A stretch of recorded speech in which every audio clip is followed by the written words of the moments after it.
The world only moves for those who take control and force it to respect them. If you're not building, you're declining. If you're not growing, you're shrinking. If you're not winning, you're losing. Every man has two choices. Be the hunter or be the hunted. Be the man who writes the checks or the one who waits for payday. Success is not given, it's taken. Wealth is not stumbled upon, it's built brick by brick, with discipline and vision. The time for waiting is over. The time for hoping is gone. Now is the time to move, to build, to dominate. A man without money is a man without options. He settles for scraps instead of commanding the feast. The weak begin, the strong take. The poor complain, the rich strategize. The ones who hesitate get left behind. The ones who act become legends.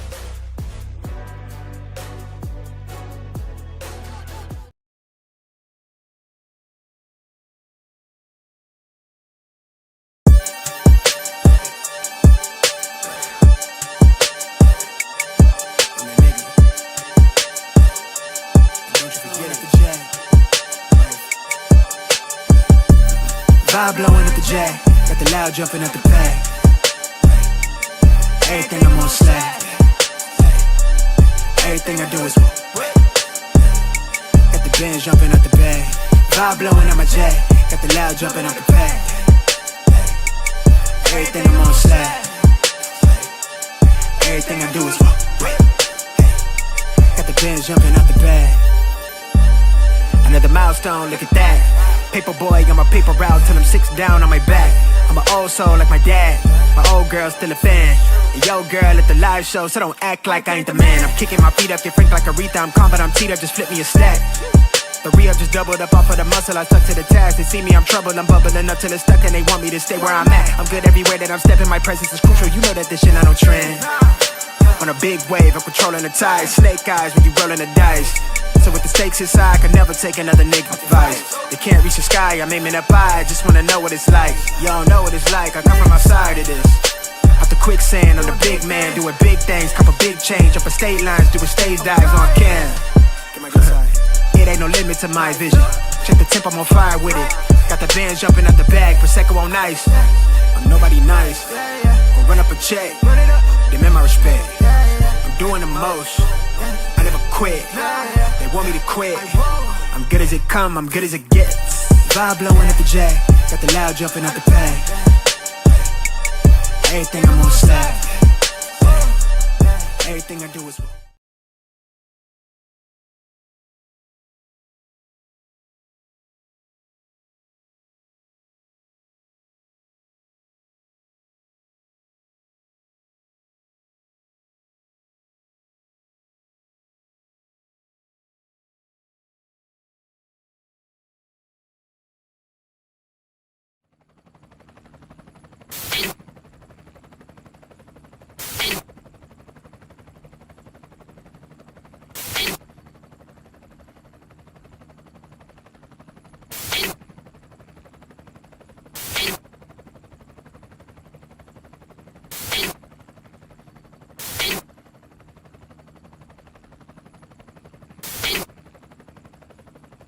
and you're in the Desert Storm bunker with Hollywood CGA.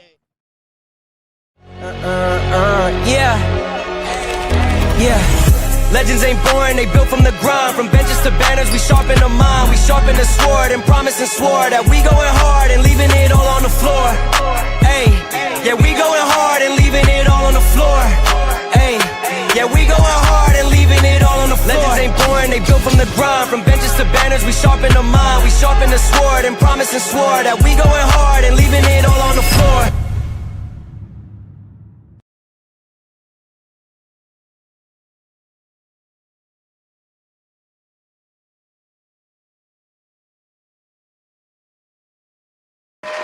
What's going on, everybody? This Coach Greg Adams back in here with another YouTube live stream. Shout out to the Coach Gang. And that's you. For being in here, being involved, and being active on this YouTube channel. And welcome back to the internationally known symbol of excellence in YouTube edutainment, the Boss Up Show, part of the Free Agent Lifestyle podcast here on the Free Agent Lifestyle channel. You in here with the Bruce Wayne of this ish, the King of Kings, the King of Content, and the Speaker of Truth. Yours truly, the Notorious One, aka Mr. Coach Alini, better known as the Prognosticator, Coach Stradamus, and you're in the elite Desert Storm bunker with none other than Hollywood CGA, also known as EWF. That is every woman's fantasy and the whole fucking show. I'm the CEO, nigga, of Fixes Binds LLC, the unbind of the undebatable, the undisputed best entertainment here on YouTube.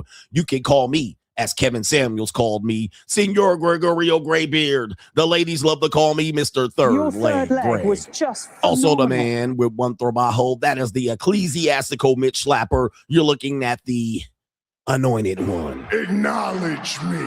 The founding father of the After Pill, the junior college sociologist, the Morpheus of the Mating Matrix, the chocolated Confucius, the Black Moses, the deliverer, also known as the man that ecclesiastically walks in the spirit of Elijah. I'm the man with more nicknames than anyone in the game. But in case you forget those names, just call me the Benevolent Monarch, James Bine, the Lord of the Lings, Malo Poppy, Hentai CGA, Daddy, also known as Primo, El Jefe, the Boss, Ling Arthur, Greg Fu Young, and many other names. God Body is in the building. Poppy is here. But you can also call me CGA, see God Allah, and the reigning, defending, 14-time demonetized champion is here. We got a great show for you lined up today. Today, we got to play a video on one of my favorite channels, Soft White Underbelly, which sounds like a night in Newport Beach for your boy CGA. All right, Soft White Underbelly. That sounds like a good old time. Prime soft white belly. That's what I'm, underbelly. Soft white underbelly. Sounds like a good night in Orange County, California. We're going to visit the Soft White Underbelly, who has given us some classic reviews, specifically this one here. Where's the one? This one, this clip. I looked at it as I have an ATM between my legs, and I'm just using it. All I got to do is put my card in, and that's it, and put the PIN number, and boom, money just comes right. We got Soft White Underbelly's clip of a woman who says she's a conservative Christian, and she's going to talk about the dating marketplace being monetized. All right. And she also says, when I start selling pussy, I don't want to hear it. Yes. When I start selling pussy, I don't want to hear nobody say shit. When you see me on the corner, bitch, mind your business. She says the dating marketplace is monetized. And yes, indeed, she's out here selling punani and wished she had sold punani 20 years ago. We'll give you a preview of this one. And don't say I didn't try to warn you niggas. You guys thought it was a joke. Because listen, quite frankly, I'm disappointed in men. I'm disappointed in men. You ecclesiastical men. You men thinking that the time is going to turn back and Larry Bird's going to walk through that door. But I done told you we're moving forward. And the monetized dating marketplace is here, and it's here to stay. Let me play this clip just to warm you up of what the show is going to consist of. We have this woman here, and we're going to talk quite a bit about Christian conservatives. All right, because they're out here pulling the most massive, biggest psyops of all time upon you MAGA conservative, fake conservative men. But this is part of the clip that you're going to hear today. Tune in, and we're going to play this clip. We're going to play not the entire interview. We're going to play portions of the interview, but listen to this woman here. I have a gentleman who's paying me $20,000 a month. I have another gentleman last week who handed me $5,000 in cash. And I literally texted my best friend and said, why did I not sell my pussy earlier? And he texted back, because it's illegal. But I'm just like, I am making so much money from something that is attached to my body. I can only imagine how much money I would have now had I started 20 years earlier. Let's go. Let's go. She said, I got pussy for the money. If you got the money for the pussy. That's what she said right there, bro. Because I got the pussy for the money. If you got the money for the pussy. She said. Because I got the pussy for the money. If you got the money for the pussy.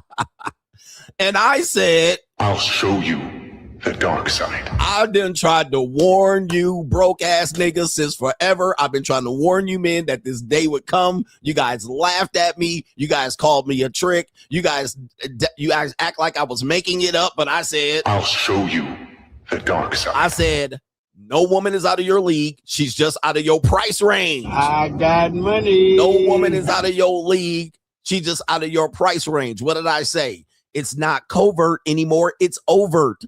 You have women coming on Al Gore's internet literally telling you that it's happening. And some of you Captain Save-A-Hoes are a disgrace out here. You ecclesiastical Christians, you Captain Save-A-Ho fake reform pimps, pimping your female constituency for money, selling them pipe dreams about men going to hell. You Captain Save-A-Hoes in Pattaya in Bangkok trying to save these hoes from 60-year-old men penetrating their bodies at 19. It ain't your fault, but as we say, there's no victims, there's only volunteers out here. You, Captain Save-A-Ho, Red Pill Rangers, thought Andrew Tate, Myron, CGA, Donovan Sharp, any of these guys was about to save your monkey asses. Kevin Samuels, nobody about to save this shit. Let me just go ahead and drop the bomb. It's cooked. It's cooked. It ain't coming back, y'all. So we're going to review that video later on today, plus some very groundbreaking videos. Apparently, the National Football League is going through a massive affair, an alleged affair, which two married people, a sports reporter and a head coach of an NFL team that just recently appeared in the Super Bowl. Apparently, they're having an affair. They both deny the affair, but both are ecclesiastically married. And there's clips of even the married woman talking trash about her husband while allegedly getting her insides pushed to her esophagus. We also have a woman whose boyfriend or husband just recently self-deleted. Apparently, she's already pregnant less than a year since the self-deletion. Oh, my goodness. Whoa, we got some hard-hitting material here. Plus, an ecclesiastical Christian conservative, and it says right here, the husband of this Christian conservative person that works in the MAGA Trump administration apparently wanted to marry a OnlyFans content creator, aka OnlyFans model. All right, boy, oh boy, I'm here to destroy. I'm here to destroy. And also, an actress comedian says she lets her husband cheat on her with other women because it turns her on. Oh, the humanity. Oh my goodness. Okay. Oh, the humanity. This is going to be a hard-hitting show. I got the energy. I got some good sleep. You guys know I appeared on 3 shows last night, plus Instagram. You guys know I post about 30 or 50 pieces of content per day. And yeah, man, it is Thursday, so I see the light at the end of the tunnel, so I'm ready to go. Are you ready to go? If you're ready to go, hit the like button. Okay. Hit the like button. But to contribute to today's show and to contribute to the best entertainment here on YouTube and the most undisputed content you're ever going to find here, we don't sell you hope because hope is a strategy. We don't shame you for your positions. We just basically try to wake you up. To contribute to this, the best entertainment here on YouTube's today's show, it is $ the Notorious CGA on the Cash App, Venmo, Coach Greg Adams TV, PayPal is PayPal.me/Coach Greg Adams. And that is near the top of the description box on the Free Agent Lifestyle channel. And you can super chat by clicking a link on the top of the live chat on the Free Agent Lifestyle channel. Let's go. I'm excited about this particular show. Shout out to Ralphie B. He sent the chat right at the end of yesterday's show on Cash App. And he asked, is a travel card a good idea? And yes, we talk about it extensively on the Money Mindset, several variations of travel cards that give you back a variety of rewards. And we talk about the reward system. Maybe I'll post that on my community post tab about that particular stream so that you can go back and references, because there's so much detail in that stream that I'm not going to cover right now. All right. But we cover it on the Money Mindset, patreon.com/Coach Greg Adams. The Money Mindset Army is alive. # The Shield. Shout out to our brother Maurice C. Roach says marriage is not worth it. Free agent lifestyle for life. Okay, marriage is not worth it. It's free agent lifestyle for life. It's not worth it for a lot of people. And they just be like, nope. Shout out to our brother here says, shout out to it is in the chat. He is EOMYENOM. I don't know how to pronounce that, but we're going to call you AKA Ted. And he says, thank you for your content. That's a sponsorship. Let's go. Sponsoring already. Shout out to our brother Ted. Teddy is in the building. Shout out to him. And in the chat, he is EOMY. Go ahead, give him a shout out while he's in the chat. Shout out to our brother Paul says, you're locked in. It takes you guys to lock in, gentlemen. Lock in to what you're doing here. And when you lock in, you're going to make sacrifices. You're going to spend nights and weekends at your craft, building your life brick by brick. And nobody's going to see it.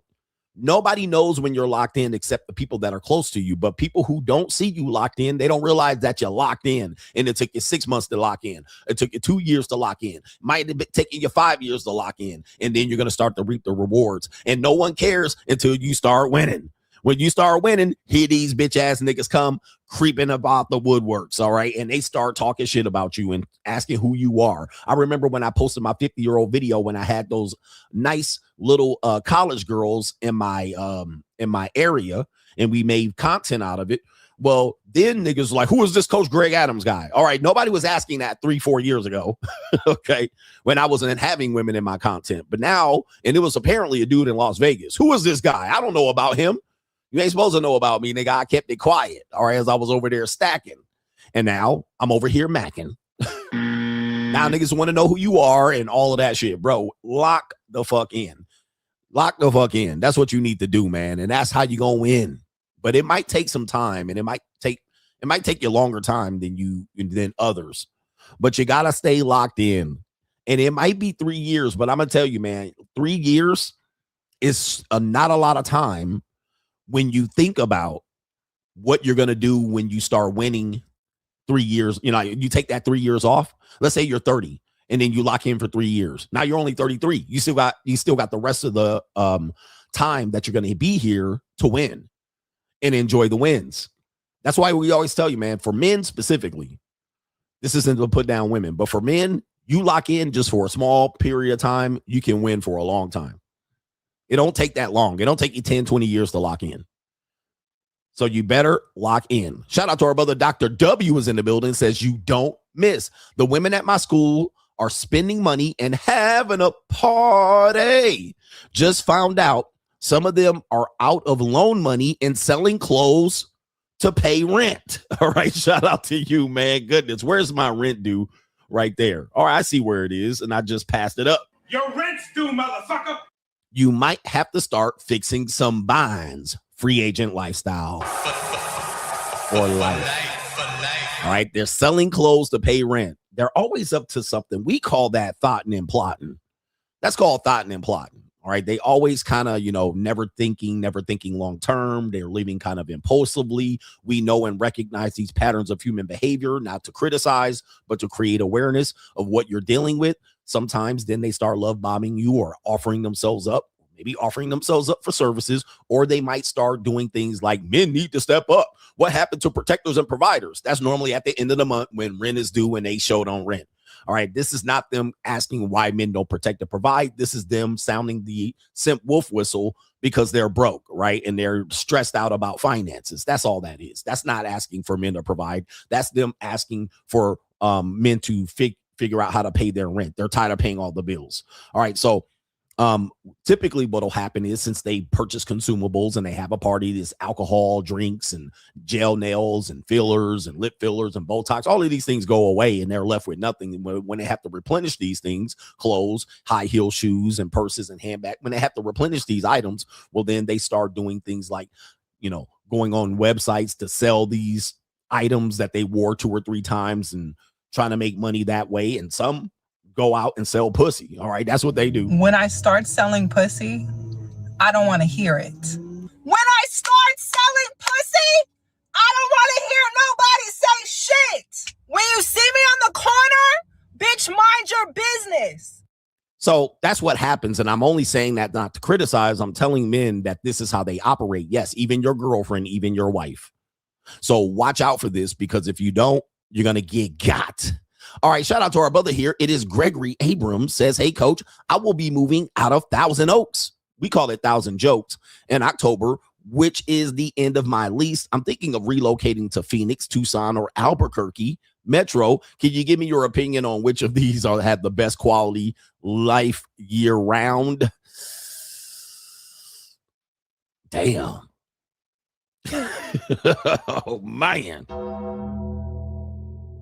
So if you want to compare, like if in real estate, they call it comparables.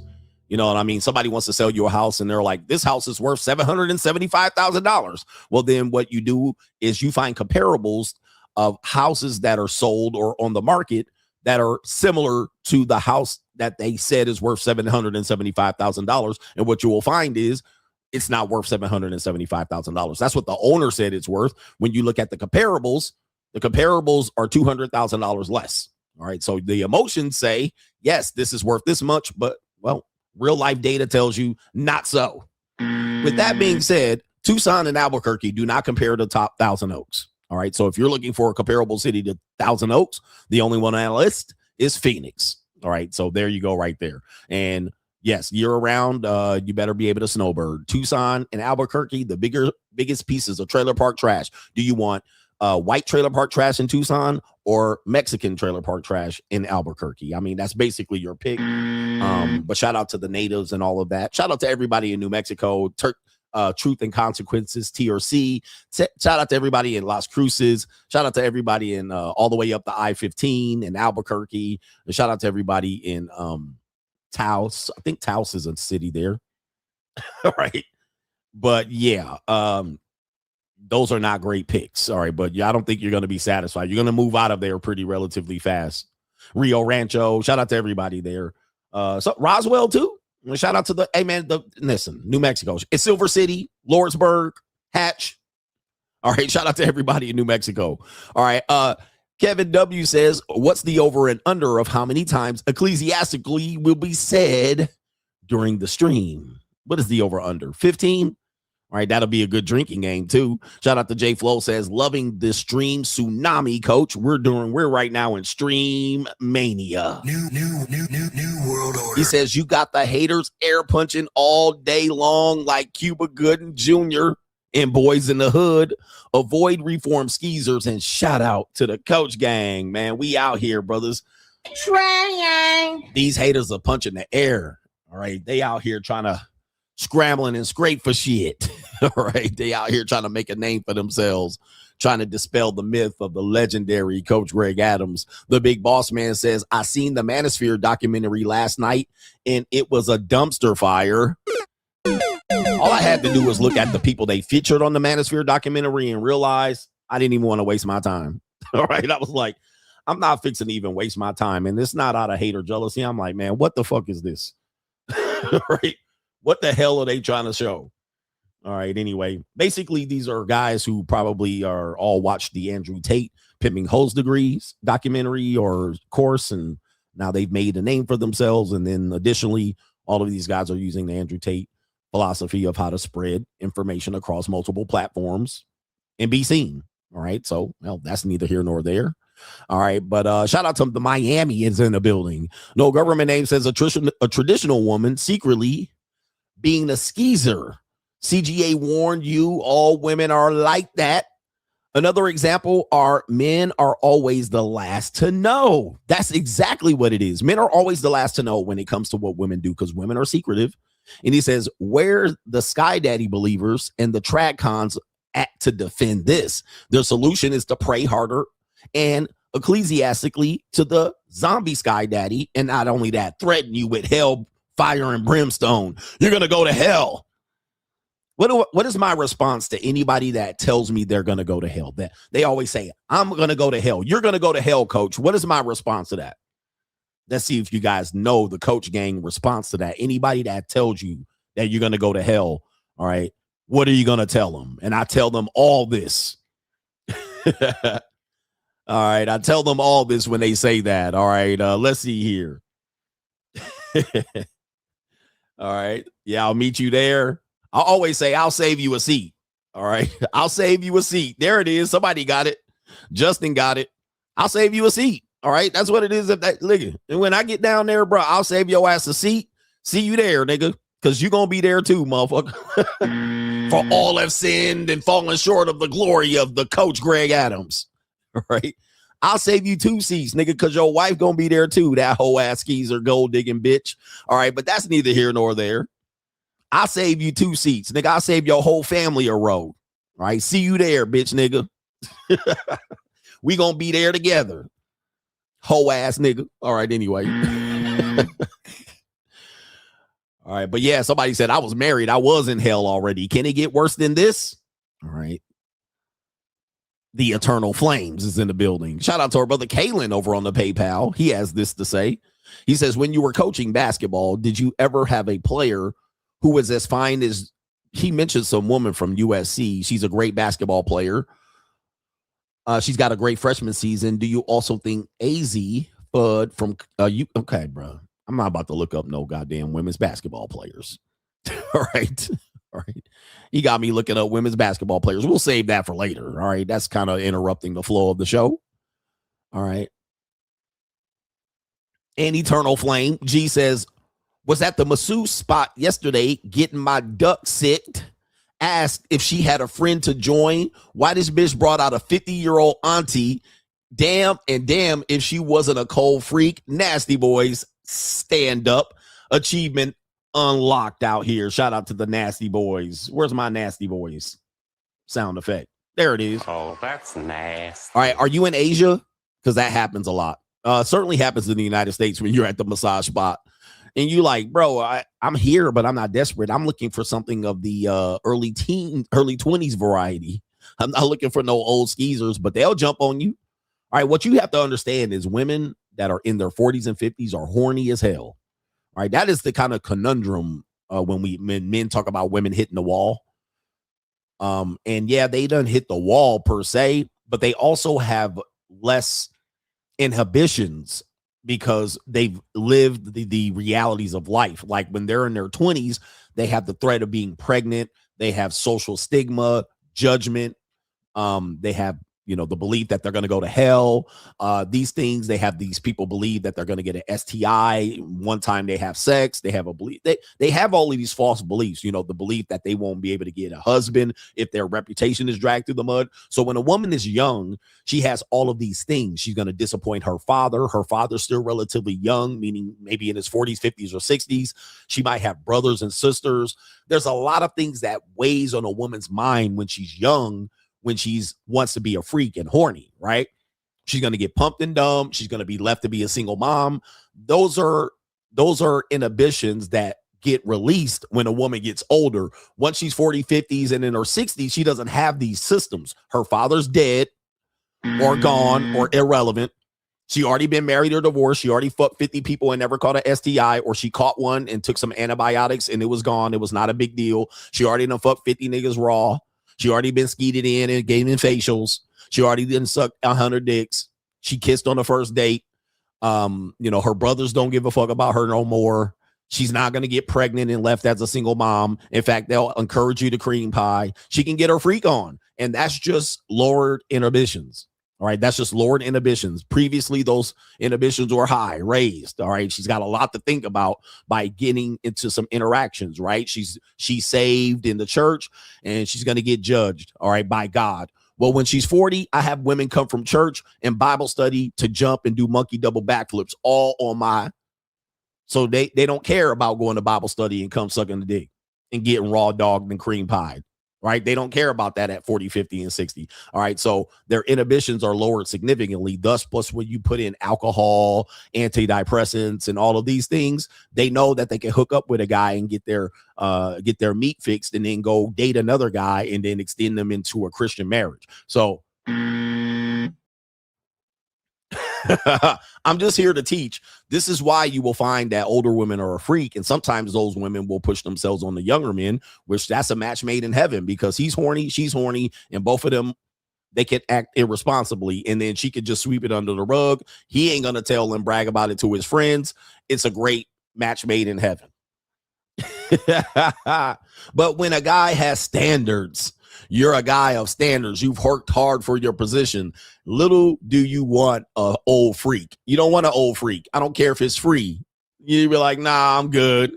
Give me something of the early 20s variety. Hello. That's what I worked hard for. Give me something of the young, fresh and green. Smells like self high five. All right. That's what you're thinking. All right. And then you're going overseas. I got a guy here. He's saying that, we got a Captain Save-A-Ho coming up later on in the show. Who wants to see the Captain Save-A-Ho? All right. A lot of dudes are out here really just Captain Save-A-Hos. All right. They really think that these women don't want to be doing what they're doing. And in some cases, it could be the case. All right. But we really don't know. These Captain Save-A-Hos was out here trying to save Cassie, and she don't want to be saved. Gentlemen. One thing that our brother, the great rapper, his name is Sugar Free. The one thing he told us was, do you have the stomach? That's what he told us right here. All right. Sugar Free lets you know, do you have the stomach? You better have the stomach. And if you don't have the stomach to understand what these women are doing and that they're volunteering and that they're making choices and you think you're going to save them, do you have the stomach? You ain't got the stomach. And we're going to show you that later on in today's show. We already on fire. And last one, no government name, says you need to clip that woman saying that she wished that she had sold it earlier. These sucker for love ass niggas don't have the stomach. Do you have the stomach to handle the dark side? Shout out to you. Do you have the stomach? All right. Shout out to you, man. All right. I won't play that. Bernie Mac clip is too long. All right. So shout out to you. It just takes up too much show. You better get the stomach. Do you have the stomach? All right. Now let's get into the show, man. It is Straggle and Sniggle Theater. Let's go. We're warmed up. Here we go. Ride with me if you ride with me. You can slide with me if you feel like 550 on the 5 sticky. Come get high with me. That's a deal, right?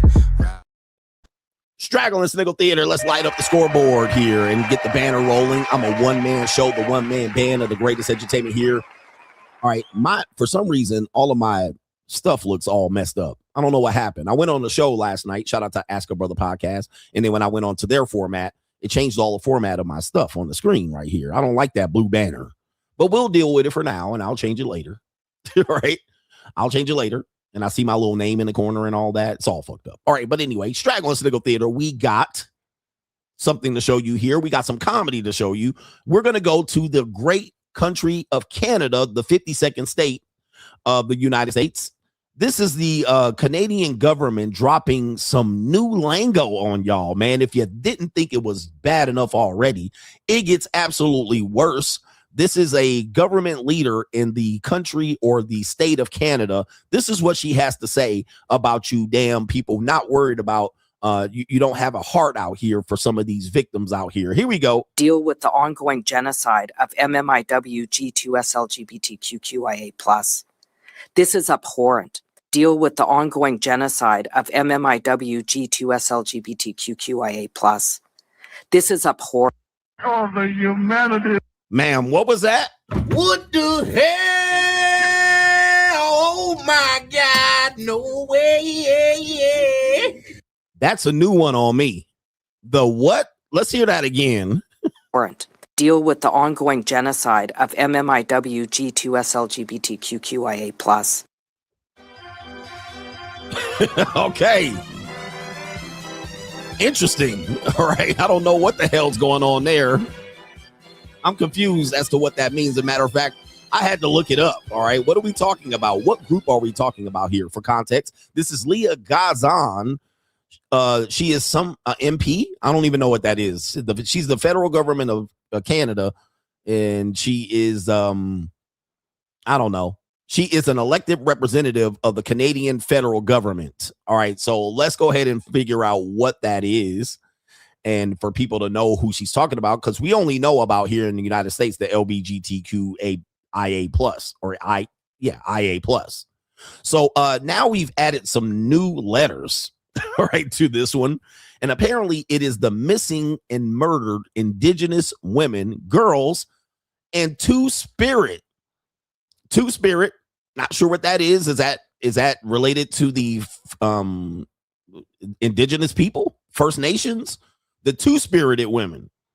What about also the lesbian, gay, bisexual, transgender, queer, questioning, intersex, and asexual, plus means P, metaphile. All right. They forgot the metaphile part, but that's what the plus means. Plus P. All right, so for those who wanted to know what she was talking about, that's who she's talking about in this Victims Olympics. Deal with the ongoing genocide of MMIW G2SLGBTQIA+. This is abhorrent. Hey, bro, come on now, dog. Come on, man. Why not just put black people in it at this point? Like, who else is in there? I mean, you're missing out on just about everybody else. What about white people? What about white women? Are white women included in that too? I mean, because I want them to know every now and then. I am so happy and grateful that the Lord has blessed me to play in some snow. And she's been saying that quite a bit to be able to just throw that out and regurgitate that out there. Like, blah, blah, blah, blah, blah. All right, boy on boy. I mean, listen, I'll just be happy being a cisgendered, straight, old man, dirty old man. How about a cisgendered, dirty old man? Life is much easier. Straggle Sniggle Theater, we got a woman that says and backs up something that I've been saying for a long time. CGA done warned you. She says sex that is less than 3 minutes, and also sex with condoms do not count against body. All right, body count. All right, I tried to tell y'all that, but y'all thought I was weird. All right, let's go ahead and play it. This is a skeezer named Jada Chavez. I don't know who she is. All right, but let's see who she is. She says less than 3 minutes with the condom on doesn't count as a body. All right, so here we go. Celibacy for 3 minutes. It don't count. It don't count, girl. 3 minutes. Anything under 3 minutes don't count. And if you use a condom, it really don't count. You good. You can still say you celibate. I messed up my 2-year celibacy for 3 minutes. It don't count. All right, it don't count. Send it. All right, it don't count. It don't count. And I like to give her 3 minutes and 29 seconds myself. All right, Roski. All right, but that's neither here nor there. Gentlemen, I said that years ago. I got criticized big time from a fraudulent fugazi ass content creator. All right, but who shall remain nameless. But I said that. I was like, when you're dealing with women, you got to realize they don't count finger fucking, dick sucking. They don't count condom sex, and certainly don't count quickies. All right, they don't count that. So if you showed up and you talked all that game and you came over there with the 5-stroke special, the 2-pump chump, and you came over there and didn't give her more than 5 minutes in the hay, she don't count that, bro. She don't count the time when she was in high school and had a train ran on her and she was over there partying and smoking and getting poked on. She don't count that either, especially if a condom was had and all y'all niggas gave her 3 minutes in the hay. And it's 12 minutes cumulatively. She doesn't count these things. She doesn't count these. You guys got to understand, when I say something, it's not for you to feel good about it. It's to tell you the truth. And I'm always going to kick the real out here, man. Come on, man. All right, look, man, she said 3 minutes. She said the woman was celibate, got a 3 minute. She got the 3 minute stroke of her life with the condom, and she said it don't count. Okay, gentlemen. It was unforgettable for her. Straggle Sniggle Theater, we're going back to Alabama, y'all. We cannot not go back to Alabama because, yes, we got a damn Pookie here and a piece of white wigger trailer park trash coming up here on your screen. We have, I get it for free ass nigga here on the screen as well. Here's the guy. Look at the guy. We got Pookie Supreme here, tattoo on the neck, nappy ass hair. He's got his mouth wide open, slack jaw. This nigga look like his IQ definitely below 45. He definitely don't look smart, and he look like he smoke a pound of weed a day. And then also this white skeezer as well. She looked like she smoked hella weed, and she sound like she smoked hella weed, and these people are bringing life into the world here. And he definitely gets it for free. So let's hear a couple of minutes of here. I knew you were crazy when. But by the way, it says, I knew you was crazy when. But here we go. Let's play the video. I knew you was crazy when. I told you I was having a sleepover with my friends, which was true. And you didn't believe me, so you slept under my bed the whole night when you were supposed to be at your friend's house. Shit, hell yeah, shit. I didn't know what y'all had going on. Shit. Look at these dummies. I mean, they looked up. Now I'm gonna tell you, man. Sweet home Alabama. I know her parents are shamed right now. Future single mother. And sir, you better get a DNA test on that kid. All right, 100% chance you better get a DNA test on that kid, because that kid might be CGA's kid. That might be CGA's kid. That could be a variety of niggas' kids. All right, I'm going to tell you that right now, because she dumb and she's slanging punani around the block somewhere around Birmingham or Memphis or Alvarez or somewhere. All right, that's whoever that kid is, that has no chance in hell. And 100% chance that kid's name is going to be Jaden or Aiden. All right, 100% chance is going to be Jaden, Aiden, or Jordan or Tyson. All right, any of these. That is a mud shark supreme. All right, that's not a flatback supreme. That's a mud shark supreme. And I'm gonna tell you, this kid's gonna have one hell of a crossover. All right, his crossover gonna be elite or Jalen. All right, Jalen, Jaden, Aiden. All right, for sure. All right, goodness gracious, I can't even watch the whole video. Plus, the volume's pretty low, so we're gonna skip ahead, and we have some cartoons. All right, we have a cartoon of a woman going through some difficult times, as women tend to do when they turn 30. They get misguided and undecided, and they start scrambling for shit. We have this funny comic. It says, turning 30 be like, and it says, pick your struggle package. Ladies, the 5 or 10 women watching today's show already early, you can certainly relate to this as a woman in their 30s. Let's play the video. Hi, are you 29? Yes. Okay, so you're here to purchase the 30 package? Great. Which one are you interested in? Would you be able to give me some information on it? Yeah, absolutely. I can go over them with you. So with package number 1, you're going to have a really good paying job. Like, you're going to be able to survive, but you're also going to have terrible anxiety and really bad back pain. That sounds terrible. Am I going to have a boyfriend? It comes with about 2 dates per year, and they're all going to suck. No, I think I'll pass. No. Okay, so again. So I could focus on my career. All right, so we'll have to pause it because it's 2 minutes. I can't play it straight through. So what you just heard is and you can barely hear it, is halfway. So she basically is like, you're 29, you're going to turn 30. What's my opportunities here? What do I have left in front of me after being a skeezer or dating a pookie or putting my life in the hands of a man for giving him 4 or 5 years and it was a waste? I'm now 29, 30. What do I have? And she said, well, listen. You can have a nice career. You're going to get paid. You're going to live in your own apartment. You're going to have your own shit. You're not going to have a boyfriend, though. You're going to have two dates a year, and they're all going to suck. And she's like, obviously, I don't want that. There's something better out here for sure. So let's see what the next options of the just turned 30 pack out here. Not that one. Okay. So with package number 2, you're going to be able to buy a house, but your taxes are going to go up like a ridiculous amount every single year. So where you're going to have to work about 3 jobs. So by the time you turn 40, you're going to have been so exhausted that you forgot you didn't have kids. So now you're going to have your first kid at 40, but you'll have to buy that package later. Okay, you can buy that package later. All right, so these aren't bad options. Hey, listen. All right, and I'm reiterating it because I realize the volume's low. But she said, hey, listen, you know what? Buy a house, live by yourself, but the expenses are going to go up ecclesiastically, and you're not going to realize that before you bought the house, and you're going to celebrate the fact that you bought a house, but the taxes are going to be crazy that you're going to have to work 2 or 3 jobs.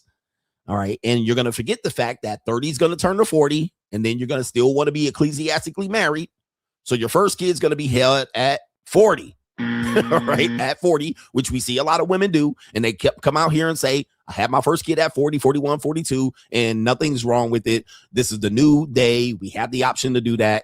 They don't tell you it was a natural birth, though. They don't tell you about the thousands of dollars they spent on IVF, in vitro fertilization. They maybe had a surrogate. So now the first option is not sounding so bad. She's like, all right, these are the choices, of course, that remains for these young ladies out here. So She probably is not going to like that. Let's see what she's got left. Absolutely no. Okay. We're running out of options. We only have 4 packages. Okay, so I love this. Running out of options.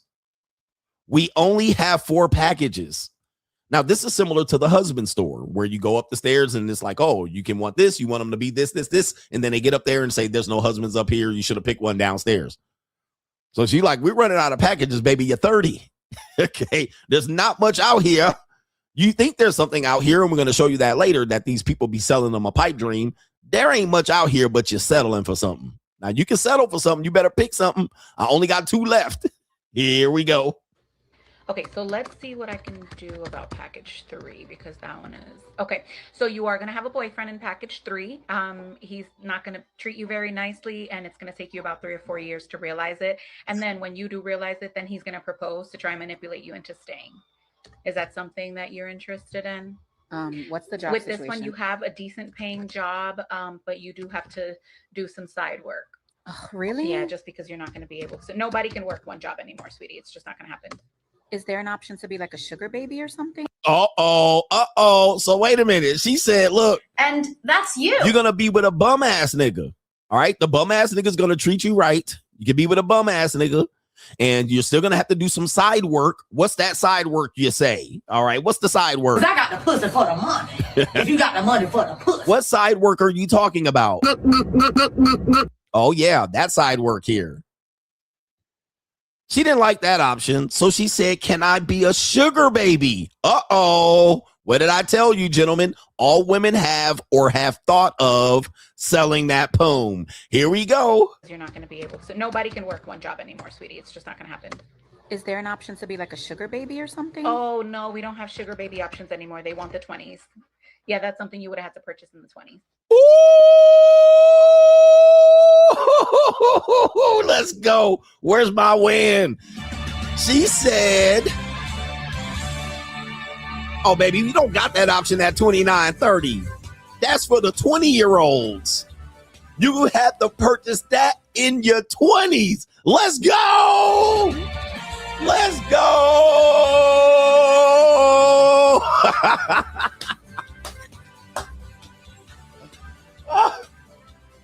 That's something for the little JUCOs out here. Self high five. Brigham Young University, right, Nathaniel? That's for Brigham Young University. That's for not you old washed up skeezers. You could do it and all, but it's going to be out here. It's going to be slim pickings. You're going to be at the fuck a lot of 60, 70-year-old niggas. All right, and some bum niggas. That is for the 20s. You needed to purchase that in your 20s. Not in your 30s. Let's go. I love this. Gotcha, bitch. I love it. And men, you should be, when you're out here in the monetized dating marketplace, you should be looking for women in their 20s. Gotcha, bitch. I've been done told y'all, oh, baby, it's too late for that package. Now, you got a couple of years, but you needed to purchase that in your 20s. Let's see what the woman says here. Seriously? So you don't want package number 3? No, not at all. Okay, we only have 1 package left. So package number 4 is not too bad. A lot of people don't like it because you are single for the most part. But you do have a good paying job. You have a house. You have 2 dogs. And let's see if we can do some add-ons. Do you like to travel? Yes, I love it. Okay, so let's add some traveling on here for you. Nope. Okay, let's add some traveling on there for you. You are not going to have a social life when you're home. All your fun is going to be had abroad. Let's see. Okay. Maybe I just don't want to choose one. Yeah, you have to choose one. You have to choose one. You can't turn 30 without choosing a package. What happens if you don't choose one today? Somebody will break into your house the night before you turn 30, and they're going to basically hold you at gunpoint until you decide. Hey, Claudia Jordan, how's those packages working out for you, Claudia? That's the Claudia Jordan packages out here. All right, they're gonna just hold. You got to pick one. Pick one. All right, you can go have it. The women be like, I'm traveling, I'm having fun, I'm paying for this all by myself. When they get home, they be out there sitting in that lonely ass kitchen. You ain't having fun at home because you paying them bills. Ladies, pick your poison. You've been warned. Kevin Samuel said winter is here. CGA said the barbarian is at the gate. Like, ride with me if you ride with me, you can slide with me if you feel like 550 on the 5 sticky, come get high with me, that's a deal, right? The world only moves for those who take control and force it to respect them. If you're not building, you're declining. If you're not growing, you're shrinking. If you're not winning, you're losing. Every man has two choices. Be the hunter or be the hunted. Be the man who writes the checks or the one who waits for payday. Success is not given, it's taken. Wealth is not stumbled upon, it's built brick by brick, with discipline and vision. The time for waiting is over. The time for hoping is gone. Now is the time to move, to build, to dominate. A man without money is a man without options. He settles for scraps instead of commanding the feast. The weak begin, the strong take. The poor complain, the rich strategize. The ones who hesitate get left behind. The ones who act become legends.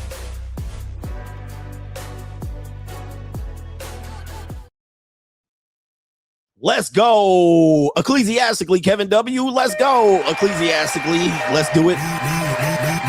Shout out to lovely sister. You've been on my mind. We back in the building, man. Hashtag boss up. It's patreon.com/Coach Greg Adams. 153 plus live streams from the last 3 years, season 1, 2, and 3 of the Money Mindset. Join over there. And at some particular point, if I feel nice, I'm going to open up some seats for the $50 level so you can get in and get that opportunity to learn about how to boss up. Boss up is the future. Money Mindset is here, and monetized dating is here. You're going to learn it. You better deal with it. We got a great show for you lined up. We got a Captain Save-A-Hole in here. What is a Captain Save-A-Hole? Well, some of you guys have learned the game. You learn what it's like to be P. You done learn the ism, right? These rappers done told y'all done listened to a couple of rap songs and read a couple of books by Iceberg Slim, and y'all thought y'all was out here ready to be a P. Well, one lesson a lot of y'all did not learn is that you cannot save these women. You cannot save a hoe. That you cannot save women. They're here to make their own decisions. Your job is to not be consumed by their bad decision making. Now, one thing that men do is they come out here and they try to save these hoes. One thing that they do will claim that the women are victims, aka in the Cassie case. She was victim. She didn't know what to do. Her brainstem didn't develop. Her frontal lobe was still soft. And then she spent 10 years in the Stockholm syndrome, getting whipped from pillar to post.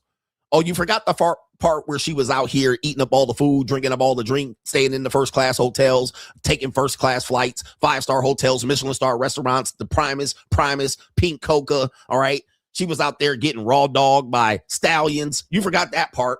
All right. Where she volunteered. You forgot that part. So we got a lot of Captain Save-A-Holes on that side. We also have a lot of Captain Red Pill Save-A-Holes. A lot of these men, we need to get rid of OnlyFans. We need to stop Instagram. Like, women ain't making a choice to go over there and do it. All right. And then when they get washed out, we ought to feel sorry for them. Oh, man, they didn't have a choice. They got manipulated. Their brains didn't want to develop. Their frontal lobe, as if they didn't make a choice. Then we got all these bitch ass niggas, Captain Save-A-Holes out here just ringing on the passport bros. These guys are out here manipulating these poor girls and taking advantage of them. They don't want to be out there. Well, let's take a lesson to our brother here. It is our brother's, not Sinful P, but rest in peace to Sinful P. Our brother of arms, Mr. Sugar Free. And he asks you, do you have the stomach? Do you have the stomach? Do you have the stomach? You got to have the stomach out here. Do you have the stomach? You got to have the stomach. One thing you have to realize is that women do not pick the bad guy. Like, women don't make choices in bad men. Sorry, let me just clean this up here. I'll start over. Women don't get in a relationship with the guy that is the bad guy. That is the guy she chose to be in a relationship with. It's not like he was a bad guy. He turned into a bad guy. She knew he was a bad guy. She knew he was rough around the edges. She just hoped that he changed. All right. So what happens is we come in there and say, these women are picking the wrong guy. They're not picking the wrong guy. They're picking the right guy every single time. And then they're hoping you clean up the mess. They're playing a game on you guys. Why you wanna play your games on me? Women be playing games of manipulation. They'll come in here and this guy did this and I stayed for 5 years and he put 4 babies in me and he whipped me for pillar to post. You forgot the fact when you was creaming on this dipstick, You forgot the fact when he was choking, whipping, and spanking you, and you liked it. Ooh, and you liked it. You forgot the fact that you picked him because he was dangerous and he was a protector. You forgot that. Ooh, you liked it. Elder Bar's voice. See, they didn't pick the wrong guy. They picked the right guy. You Captain Save a Hope bitch ass niggas. You ecclesiastical fraudulent Christian stepdaddy becomers. All right. So at the end of the day, a lot of people don't realize you're actually trying to give women outs by trying to save them. It's like when you go to the strip club and you be like, girl, I could take you up out of the strip club. I could change your life. Bitch don't want to be out of the strip club with your goofy ass. She want to be over there grinding on dicks and sucking dick in the VIP section. She want to be out here getting chosen. She want to be out here in high heels all up from 9 p.m. to 5 a.m. She want to be out here getting pimped. She want to be out there spinning on that pole. Let her do her goddamn job and leave her alone. Okay? She want to be out here walking the goddamn streets. She want to be out here selling poom poom. She don't want to be with your bitch ass.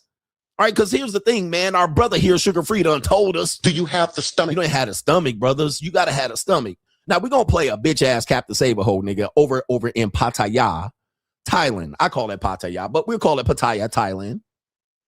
This guy, and I think I played a video for him of him simping before. And this is what I don't use the word simping. I dish out the word simping very sparingly because a lot of things people call simping ain't simping. Okay? But this is simping. We got a whole dude, ecclesiastical Christian, former reform pimp, and a guy who supposedly slept with women, 100 women by 21 out here pimping his fat black women audience. All right, he a Captain Save-A-Hole too. But in this situation here, these guys out here simping. These guys out here simping. So check out this video, and it just shakes my head just listening to this shit. So this guy right here, I done caught this dude simping again. I mean, this is a guy simping. So as you can see out here, he is claiming he's somewhere in Thailand. And first of all, he's in Thailand. Okay. He's not there for the surfing. He's not there. And by the way, Pattaya is a very small place. All right. Really, the tourist area is pretty much it. Everywhere else is. But listen to what this guy says. And he has the nerve to have Christ's the zombie Christ pendulum on his chain. All right. So let's look at this bitch ass nigga. What he got to say. Look at this bitch ass nigga. All right. Here we go. Someone's got to say it.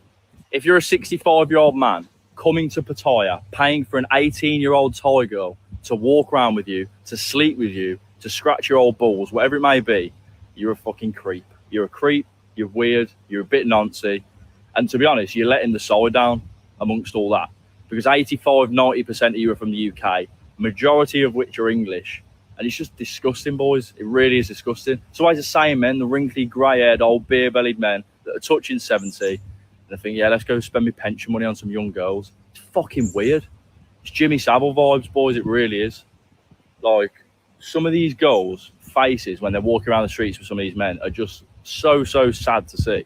They're humiliated. They're embarrassed. They barely want to, like, touch them or get near them. They're looking at the floor or texting their friends because they just don't want to be associated with them. They don't want people to see that they're with this man. But because they need the money to either feed their families or feed their kids maybe, or just keep their head above water themselves, obviously they're doing it. And these old men are taking advantage of it, and it's fucking wrong. You wouldn't go outside college or sixth form for your new girlfriend, would you? Back home. Because you get nicked. So why are you coming out here and doing it? Some of these girls barely look like they've been through college, or puberty, in fact. And you're strutting it around the streets with them while they're there with their head facing the floor because they're embarrassed. It's fucking odd, boys. Sort it out. Okay, black people. Shut your bitch ass up. Black people, I do have to translate a little bit what he's saying. I understood him more than that marble mouth ass nigga down in Texas. All right. So I understood him more. But in this situation, this is a bitch ass nigga, bro. I'll tell you, man, this is crazy. Look at this. And I'm going to tell you why. I'm going to tell you nigga. why. It's not that he's not like he's completely wrong here because, yeah, I mean, yeah, you're 60 and 70. You're down with their 18, 19-year-old women. Hey, it is what it is. That's his own choice. And that's what she's choosing to do. Now, here's the problem that I have with this, and this is some Captain Save-A-Hole shit. What I would challenge him to do, just like Sugar Free said, this is what I would challenge you to do, matey, and you're going to figure out real fast what's behind all this. This is what I would challenge you to do, sir.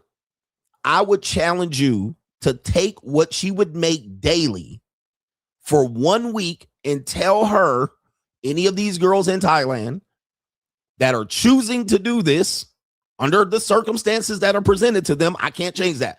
Take a week of what she would make per day messing with these 60-year-old men. Offer her the money, because it's not a lot of money, but he obviously ain't got it. That's why he's up here talking about this, because these are women that he would want to be with, but he don't realize these women are making a choice. Tell her that you would pay her the money.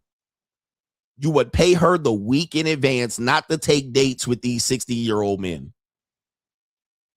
And when she says, okay, and you hand over the money, you sit where you're sitting for 1 hour and watch her not walk by with another 65-year-old man an hour later.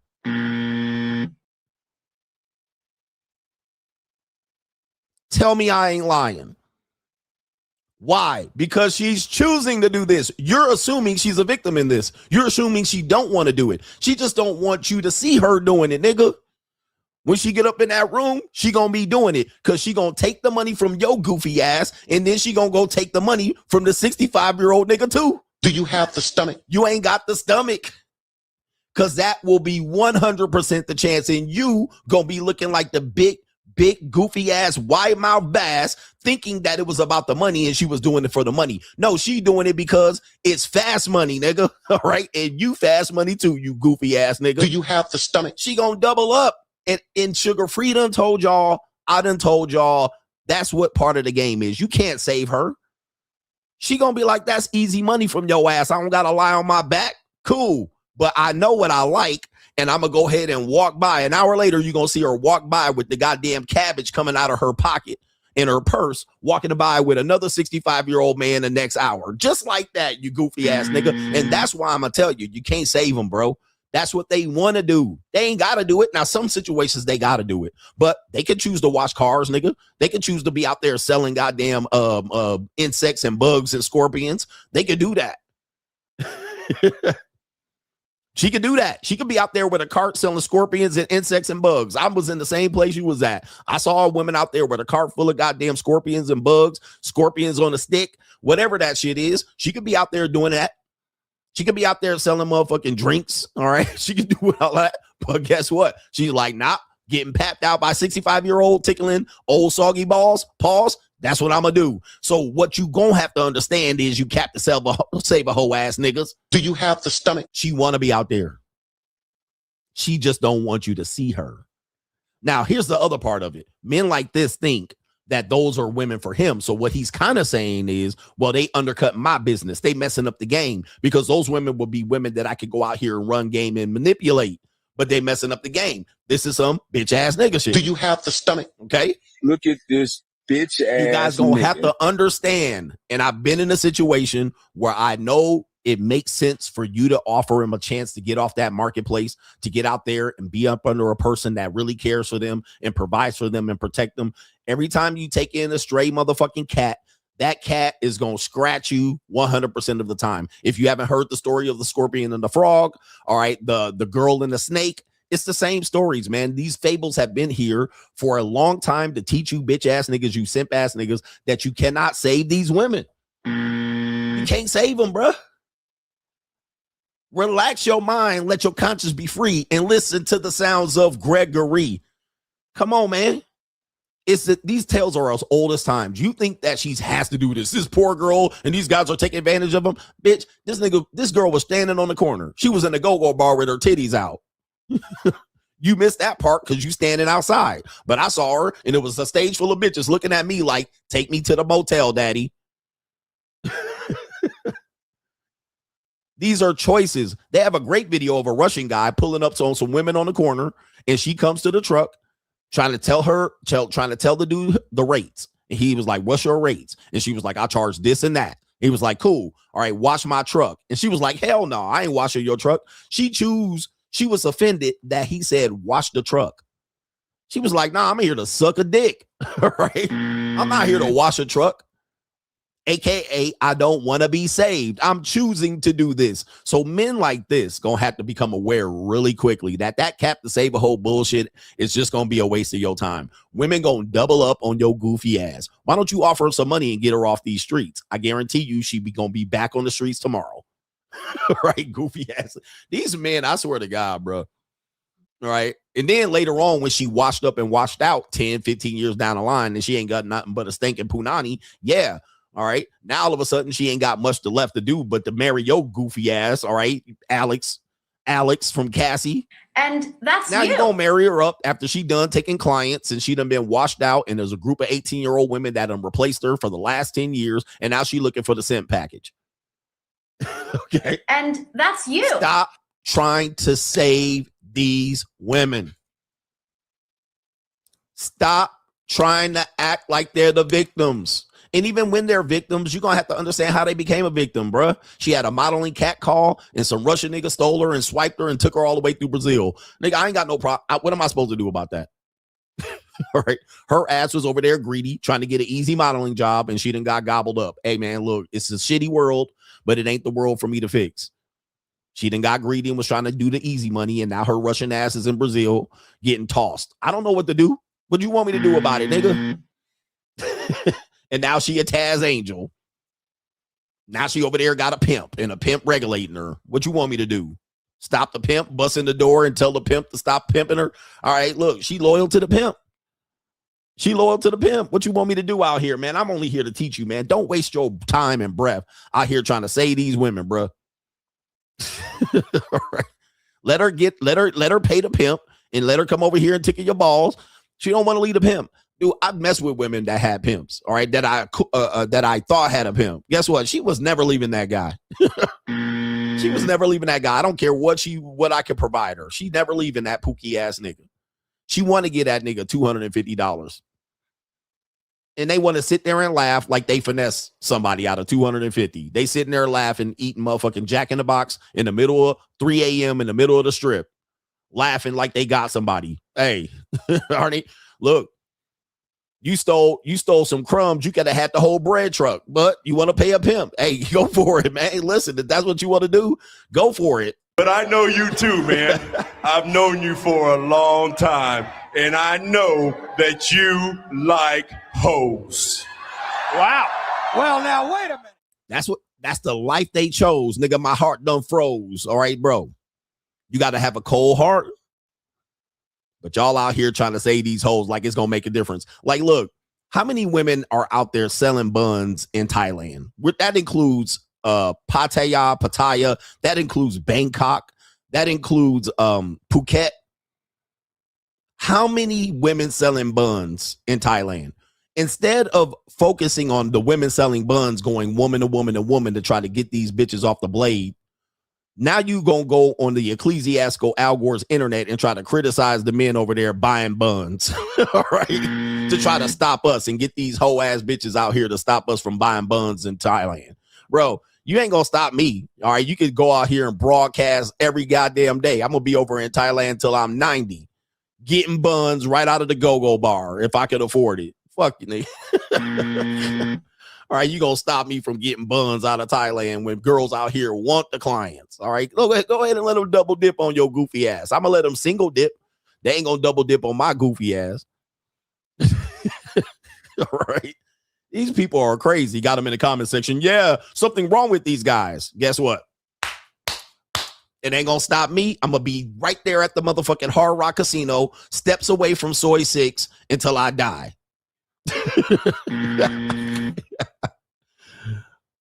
Somebody said there's 150,000 sex workers in Pattaya alone. 150,000 in Pattaya.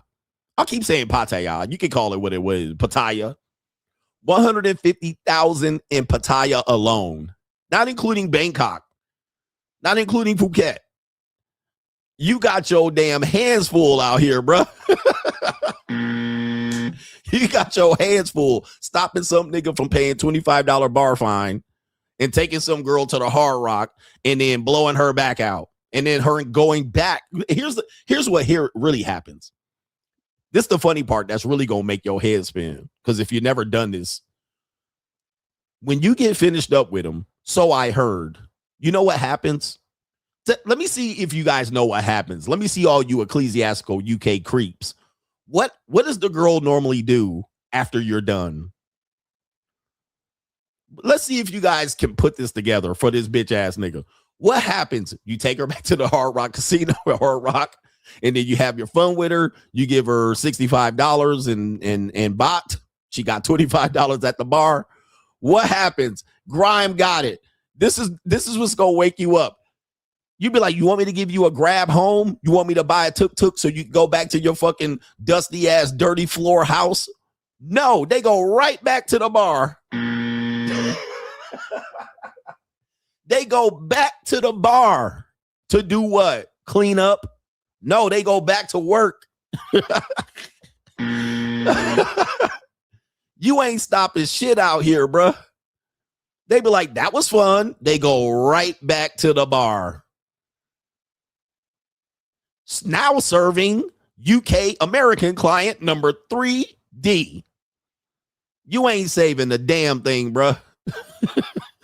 You ain't saving shiznit out here, bruh. Y'all better wake up. And I know y'all feel like this is degeneracy. Bro, you stop it. Put your fucking cape on.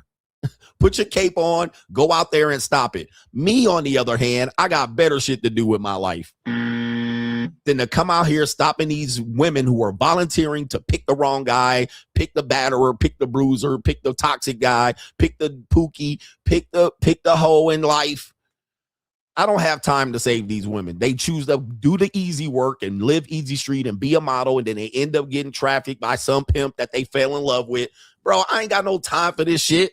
Can't talk sense into these women. There's women that I know that work here in Las Vegas. They work in rest havens where they try to save these women from the streets. And I knew a woman, she was like very hyper vigilant about it before she started. She started volunteering at this place where women, you know, their victims are kind of a shelter. The shelter of the women of the night. So before she started doing it, she was very hyper vigilant and very, like philosophical about it. And she was like, I'm going to do this. I'm going to do that. She started volunteering at this place. I gave it 2 weeks. She came back and she was like, these bitches are crazy. She was like, I don't feel sorry for them. She was like, this is fucked up. Like 2 weeks and gave her reality. She was like, they're choosing this. They choose they leave their abusive boyfriend and then they stay there for 2 weeks and go right back. Now, these people are there to save them from these guys. And she was like, can't save them. And I was like, I told you. I was like, I told you. Y'all thought it was something where you could talk some sense into women. You cannot talk sense into women. Once they're attached to their emotions, they're going to do what they do. You're just going to have to make sure that they don't take their own life or somebody dies in the process, but you can't save them. You cannot. You can't save them. They're going to have to save themselves. They're going to have to pull themselves out of it and make choices. Sometimes sometimes they get beat up. Sometimes they take a whole bunch of bullshit. Sometimes they have to sell pussy, at the rock bottom. Sometimes they get hooked on drugs. Sometimes they have children and the children become victims.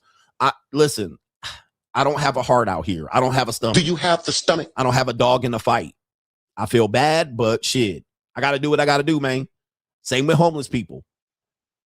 Let homeless people move into your house. You be wanting to kick their ass back out and be homeless real quick. All right. Because guess what? It ain't about them not having a house. It's about their issues, mental health, choices, drug addiction. They make choices to be out there. And you can't just fix that by putting a roof over their head. Them bitch ass niggas going to want to be out in the street. You tell them they got to be back home at 9:00 in a shelter. They can't do drugs. They're going to get drug tested. Guess what? They're going to choose to go be back homeless. Why? Because the drugs calling them. They don't want discipline. They don't want to show back up at 9:00. They just waking up. They not used to be going to sleep at 9:00. They just wake up at 9:00 p.m. So they don't want to be outside, walking the street, bumming and begging. All right. All right. So it's wake up time, nigga. It's time to be up from 9 p.m. to 6 a.m. All right. So telling them to be at house in the shelter at motherfucking 9 p.m. going to sleep, tucking in and can't leave. They're going to want to be right out, motherfucker. They're going to break out of that house. So anyway, you can't fix people. You're going to have to let them wake up on their own and turn their life over to the Lord and have their sins all washed away and be redeemed. I know it's a cold, hard world, nigga, but I only got to worry about myself. It is what it is. Let's get back to the contributors to today's show. It is what it is, nigga. Blue Baggins in the building. He says that UK bloke is clearly upset he's getting outspent by them get 'em daddy ass niggas. Better boss up. Yep, that's what he's mad at. He's mad at, he believes he should be dating those girls, and he's watching those girls walk away with 65-year-old men. Trust me, them girls wouldn't date you anyway. I mean, they'll let you simp on them. Shout out to Holo. He says, Holo Yamasi. He says, where can I access the 2018 to 2020 streams? The Vimeo link doesn't work. I'll pay for it. Vimeo won't let me sell anymore over there. All right. They got some issues that they're working through. But maybe I'll update it. Stay tuned. It was only like $3. Stay tuned. I got to update it. Red says, had a nice flatback over for my birthday, followed all of the free agent protocol on locals for safety. We had an amazing time. Her exact words were, you've had me folded up like a pretzel for hours. This is great. Coach, I went all out on her and dug deep. Gents, this is the way. Free agent lifestyle for life. Shout out to you and your flatback Supreme. Getting folded up like a love letter from the second grade. Shout out to you right there. I'm glad you had a great time for your birthday, and happy birthday to you, brother.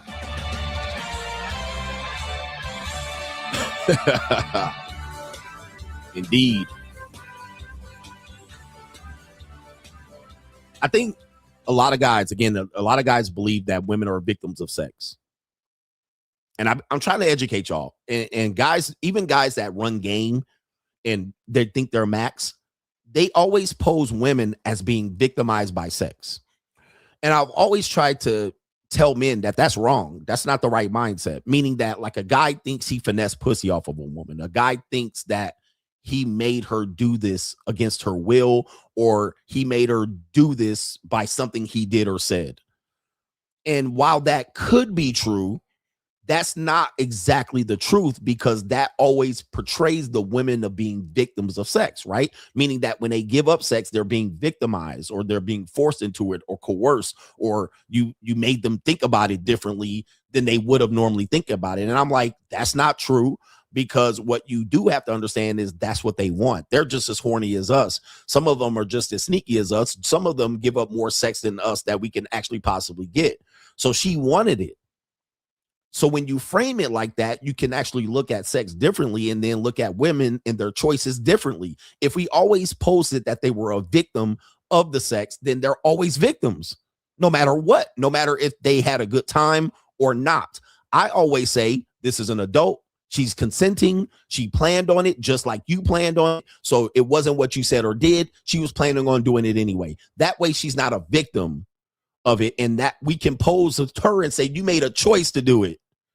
You consented to do it. You made a plan. You made a choice to do it, as opposed to you showed up and then he talked you out of your drawers, and then you end up enjoying it, but you didn't get what you want. So now you're a victim. I always say they're not victims. They make a choice to give it. They choose. When you have that mindset, then, because it takes away the ego from the man. So they don't want to believe that. They want to believe that she liked you so much that she did it. Guys, women can have sex with a man she doesn't like. All right. And she can have good sex with a man she doesn't really like, or want to be with, or don't even want to know. It's not what you did. It's the choice she made. She chose to do it. She picked that guy. She made a choice in that guy. Just like I made a choice in the woman that I married, and it didn't work out. I made that choice, and I'm also making a choice to never do it again. All right. So it was my choice. It wasn't what happened to me. I chose to let that happen, and I chose to not let it happen again. So that's me not being a victim. That's me taking accountability. Women have to take accountability for the decision making without these Captain Save a Hole here and these fake ass perpetrating pimps to realize that they're making a choice to do it. Therefore, the consequences are theirs. Therefore, they have to take accountability for their decisions. So when you frame it like that, you take away the victimhood of them being used for sex and saying they're just as horny and indiscriminate about their sexuality as you are. Otherwise, anytime they get pregnant, anytime they take a gulp down and swallow some suckseed, they were forced into doing it and coerced into doing it, or they didn't make a choice to do it up until the last moment, which is not true. All right, that's not true. They fully planned on it, especially came over here with a shaved pussy and matching bras and panties. She knew what was about to happen, and she made a good plan to get ready to get that poom poom penetrated. She picked me to penetrate that poom poom. I didn't make her lift her legs up. She threw them legs up. And she threw that ass back, baby, like it roll when you pop, lock, drop it. Okay. She picked me. She picked me. I didn't make her. I didn't convince her to give me no poom. She picked me to give some poom too. That's how I look at it. Now that takes the whole ego out of the guy. I'm so good and I made her do it. Bro, she picked you to do it. All right. But when she pop, lock, drop it, look, baby, let it roll. Ho, pop, lock, and drop it. Pop, lock, and drop it. Roderick Miller, the legend, says, listen up, men. He's telling the truth. Support. Shout out to you, the legendary Roderick Miller, man. Thank you for that support. It's always appreciated greatly. Greatly, greatly, greatly. That's like when dudes' daughters get fucked out here, bro. Hey, your daughter was tossing it up. Don't blame the other nigga for tossing your daughter up. What if your daughter was getting tossed up? I was like, why she choose to get tossed up on? She chose what? And then who she picked? Damn, she picked him. I'm like, damn. Talk to your daughter. Damn. Shout out to Rudolph A. says the two people you can't save, hoes and simps. Don't save them. They don't want to be saved. Don't save them. They don't want to be saved. Gentlemen, you gotta understand that. That is legendary advice from the streets. Okay, what do we got here? We got some more segments that we need to catch up on. Thank you for the earlier contributors to today's show. You guys have contributed to this great knowledge and this great entertainment. We're getting you through your workday. So if you have a chance, you can't contribute, you can contribute a like by turning that motherfucking phone sideways and clicking, or turning it from landscape to vertical and clicking the like button for a second. Do me a favor and do that, or I'm going to start singing and dancing. You don't want that. All right, but let's get into this one here. We got to say evil world we live in, and we got some pure evil coming up here to report ecclesiastically. One thing that you guys got to remember, again, we always tell you to take your ego out of women. Your ego is not your amigo. Okay. Your ego is not your amigo. I just hid something and I didn't want to hide it. See what did I hid? Oh, it was that bitch ass nigga. Take your ego out of women. Now, I've had some fun times with the women. It wasn't necessarily so much what I did as to what she chose and wanted. Now, I had to kind of get her to the finish line, if you will. I had to not mess it up. But a lot of dudes have thought about this. A woman really likes you if. A woman really likes you if she does this. If she pays for dinners, if she pays 50% of the bill, if she doesn't mind going out on coffee dates. And, you know, these things that they guys have in their egos. And I say, yeah, that's true. But that's temporary. That doesn't lead to long-term relationships. That just leads to short-term relationships, maybe some fun, but it doesn't tell the entire story. I always tell you this as well. Don't think that you're irreplaceable. Don't think that she doesn't have a backup plan. Don't think that the woman that you are with right now, that you're squeezing her lungs and grabbing her cheeks, that she won't replace you shortly after your death. We seen this with the DJ. I think his name was DJ Twitch. DJ Twitch's wife is now remarried after 3 or 4 years of this nigga committing self-deletion in the hotel room and so forth and so on. Like, they move on. Don't think that you're going to die and a woman's going to think about you. Don't think that if you go to jail, she ain't going to be getting them legs split. Don't think that when you get deployed, she's going to wait 9 months for you to come back when you're out there getting shell shocked. Don't think she ain't going to be out here getting stretched. Don't think that you ain't going to go on vacation for 30 days, that she ain't going to be out here calling up the next nigga. Don't think. Don't think. And this situation that I'm going to report right here is basically telling you this. It's reported by Page 6. So I'm not the only one to talk about this. This seems to be some news here on the segment that we call It's an Evil World We Live In. It's an evil world we live in. It's an evil world we live in. Let's take a look at this story. Allegedly, there's an actress, I think she's an actress. She goes by the name of Aubrey Plaza. I don't know who she is. I don't know anything about this woman, but it seems to be a story. This was reported 2 days ago. Aubrey Plaza is pregnant with her first baby 1 year after her husband's death.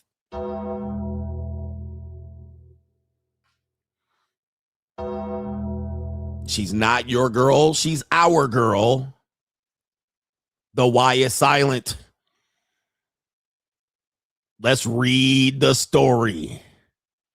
Aubrey Plaza is pregnant with her first child. The actress, age 41, is expecting a baby with her partner, actor Christopher Abbott, and is due in the fall. So she is in her first trimester, maybe going into her second trimester. Yeah, she's going into her second trimester. So if you do the math, she was getting fucked and nutted in at least 9 months prior. But she was getting nutted in 9 hours after he probably was dead, or even prior to. Page Six reached out to Plaza's rep for comment, but didn't receive a response. Plaza tragically mourned the death of her husband. His name is Jeff Buena, in January of 2025. The screenwriter died by self-deletion. Maybe we know why he self-deleted. Now we know why there's possible self-deletion here. All right. So is this the previous guy? This is the previous guy. This is kind of like they had that Food Network guy that self-deleted, and he was dating one of these women that was one of the Me Too women. And now you look back and say, damn, that's why he self-deleted. Okay, I don't remember that guy's name, but we should remember his name. But he was a guy, he did these Food Network challenges, and then he was dating one of the women who was one of Epstein's first accusers. And then she led the Me Too movement, but then it came back that she was dating a 17-year-old boy when she was an actor. His name is Anthony Bourdain. He was a complete disaster. But now we know why. Okay. So let's read the story here. This is the original guy, self-deleted, probably because he fell in love and found out she was getting penetrated already. That's just assuming. Plaza tragically mourned the death of her husband. Her husband, Jeff Buena, in January 2025. The screenwriter died by self-deletion, according to online records in the county of Los Angeles Medical Examiner's Office. He was 47 years old. With all that life to live, he could have been out here living a free agent lifestyle, but instead, he chose checkout time. Coward. The two who got married in 2021 had separated 4 months before his death. Well, there it is. I tell you, it's not that. Put two and two together. So 4 months before he died, they separated. Yep. I mean, come on, bro. And she looked cold, just like the middle of the winter, bro. And she found out she had a new nigga. I'm looking for a new, and the dude was already there, and he said, checkout time. And according to this one right here, Plaza broke her silence on his death last August while he was dead during an appearance on Amy Poehler's Good Hang podcast. And this is her comment about his death. Right in this very, very present moment, I feel happy to be with you. She told the former Parks and Recreation co-star, overall, I'm here and I'm functioning.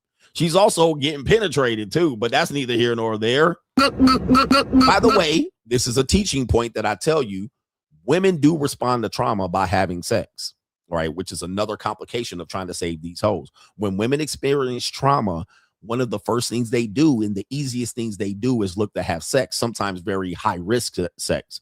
All right. I know this from experience by working in college. Many times when a woman experiences trauma, even sexual assault, sometimes they do have sex even after an immediate sexual assault. So there's a lot of very nuanced conversation about this, but people that work in mental health and therapy will probably tell you and alert you that, you know, if you're with a wife or a woman and she experiences trauma in a relationship or she feels like she's being ignored, one of the things she will reach out to is sex. So, you know, these are things, like I said, they make choices to do so. Sometimes they have a breakup, they go fuck like crazy, like jackrabbits, and that allows her to release some stress and feel seen and had attention paid to her, and she can have sex in a way that she was holding back when she was in a relationship. See, she's not loyal to you sexually, she's holding back giving up that sex. So when a woman doesn't give sex to another man, it's not that she can't imagine it, it's that she's holding those things back. So when the breakup happens or there's a break in a relationship, first thing she does is she has the dangerous, dirty, high-risk sex that she was holding back when she was in a relationship with you. AKA, this is exhibit Z at this particular point. Okay, so let's continue here. And don't ever underestimate that. She's not being loyal to you because she never can imagine being unloyal. She's just holding back. Soon as she releases the shackles from the relationship, she's going to go get penetrated. All right, like crazy. Have trains and orgies ran on her. White women are going to fuck a whole bunch of black guys. All right, that's what they're going to do. So a white woman that never fucked a black guy will marry a white guy, and the relationship will end after 5, 10, 15 years, and she'll fuck a whole bunch of black guys. All right, let's continue. That's what you have to understand, but let's continue with this story. Okay. It says Plaza noted that she was very grateful to be moving through the world and felt okay. She's kind of playing the victim here, but I'm okay. I'm trying to make it. She later candidly described her grief. She says, at all times, there's like a giant ocean of just awfulness, that's just right there, and I can see it. Oh my God. Who lives like this? There's a giant ocean of awfulness. White women. This is white woman shit right here. All right, this is what they do in therapy. Right now, the therapist is sitting there charging $125 an hour or $125 by the half hour. All right, what do you see? I see this giant, awful ocean of awfulness. And it's trying to engulf me and drowning. Every day when I wake up, I feel like I'm drowning in the ocean of awfulness. All right, bruh. Shut your bitch ass up. I've never woken up and been like, I'm drowning in the ocean of awfulness. And I feel like it's consuming me. I can't breathe. The water's going up my nose. All right, but let's continue. She continues, sometimes I just want to dive into it and be in it. What? And sometimes I look at it and sometimes I just try to get away from it, but it's always there. So sometimes she wants to dive into the ocean of awfulness.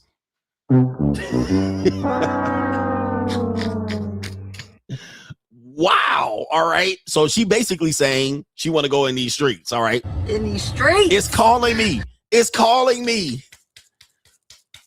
She like Pookie. The dick just be out there. It's a giant ocean of dick. And I just want to dive into it. That's basically what she's saying. It's a giant ocean of BBC. And I want to just jump into it. Sometimes I want to run away from it. That's why I tell women, don't run now. All right. They be wanting to run away from it. They be like, don't run away from it now. All right. That's too much information. But we're having fun here. YouTube, these are jokes, by the way. Then she says it's unclear. Oh, then it says it's unclear when Plaza and the 40-year-old Abbott's relationship turned romantic. Of course it is. It's unclear. Well, let me clear it up. He was in the picture already. It's very clear, y'all. It's very clear. He was in the picture before the husband self-deleted. And it said, but they worked together over the years. Facts.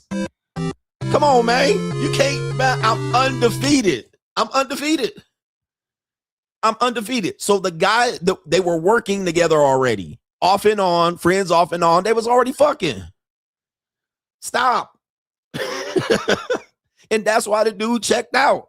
He was married to her and realized she stabbed him in the back. She was getting ecclesiastically cheek clapped, and he got replaced, and he went Harry Carey. Come on, bro. It's unclear when it started, but they worked together over the years. It says right here, they co-starred in a Broadway revival of Danny and the Deep Blue Sea, of course, and were also co-stars in 2020 while married. Oh, God. It's so easy. This shit is so easy. This is too easy, bro. This is like taking candy from a baby. I'm the easiest person to decipher this hoism out here. Come on, man. This shit is too easy. You don't know, coach? Bro, put 2 and 2 together. Put 2 and 2 together. You can add it up. So she got married in 2021 to the That's You goofy ass nigga. Wait. Wait a minute. Where is it at? And that's She got married to the goofy ass nigga. He married her. She probably didn't want to say no, didn't want to leave the street. She can't save him. She don't want to be saved, but she was over here messing around with the co-star, or he was in the picture. The backup plan was already there. He tried to be with her. Then they broke up, and then she separated. Then he found out that dude was in the picture the whole time. Probably was the dude she said, you never have to worry about him. Found out they was fucking. He checked out, and now she having a baby. That's what happened. All right. It's an evil world we live in, gentlemen. Shout out to marriage, by the way. It's an evil world we live in. It's an evil world we live in. Damn. It's cold out here, bruh. Never, hey man, check your ego at the door when you're dealing with women. And what about these men? We have a story here that I want to report on. This is the MAGA department. This comes from the MAGA department, I believe. It says Kristi Noem, I believe she is the Department of Homeland Security Secretary, former one. I think she just got fired in the Trump administration. Apparently, they're now, why is the screen jumping? Apparently now throwing dirt out there about the relationship. It says the husband allegedly wanted to marry an OnlyFans model. All right. A recent report suggests that the former Department of Homeland Security's Kristi Holmes' husband, his name is Byron, allegedly wanted to marry an OnlyFans model named Nicole. Her claim comes amid the cross-dressing rumors surrounding Brian. All right, and these are conservatives, by the way, assuming. Apart from this, photos of Brian were also released, in which he seemingly used balloons to mimic big breasts and also chatted with online fetish models. Now, the reason why I'm bringing this up is because oftentimes single men get criticized for being the one spending the money on the OnlyFans. And I told you well before the data came out that it is married men that do this. And the data then came out later that 90% of money made on OnlyFans is by married men. It's not by single men. It's not by free agents. We don't got time to be out there looking at OnlyFans. We're single. Especially if you're at the JUCO. I mean, I mess with OnlyFans girls, but I won't be looking at their account. Okay. I won't be subscribing to them when I can give them a couple of $100 and then penetrate them. Why do I got to subscribe to their shit? All right. But it's normally the married guys that are hiding these skeletons in the closet. And it's only a matter of time before these skeletons come out. And they start projecting their insecurities onto single men, acting like we're the ones doing it. And it'd be the married men. Because listen, if you know anything about sex industry and sex work, married men basically support it. All right. And this is another example of it right here.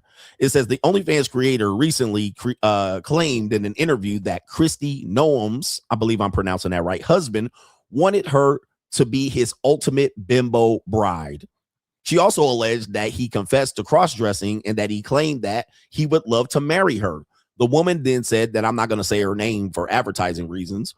Brian was addicted to my bombshell Barbie curves and enormous titties. He gave me whatever I wanted, shoes, handbags, even bigger boobs. He wanted me to be the ultimate bimbo bride, she added, and if we're believing her, I don't follow politics. I'm selling a fantasy. All right, right there. So she's choosing this.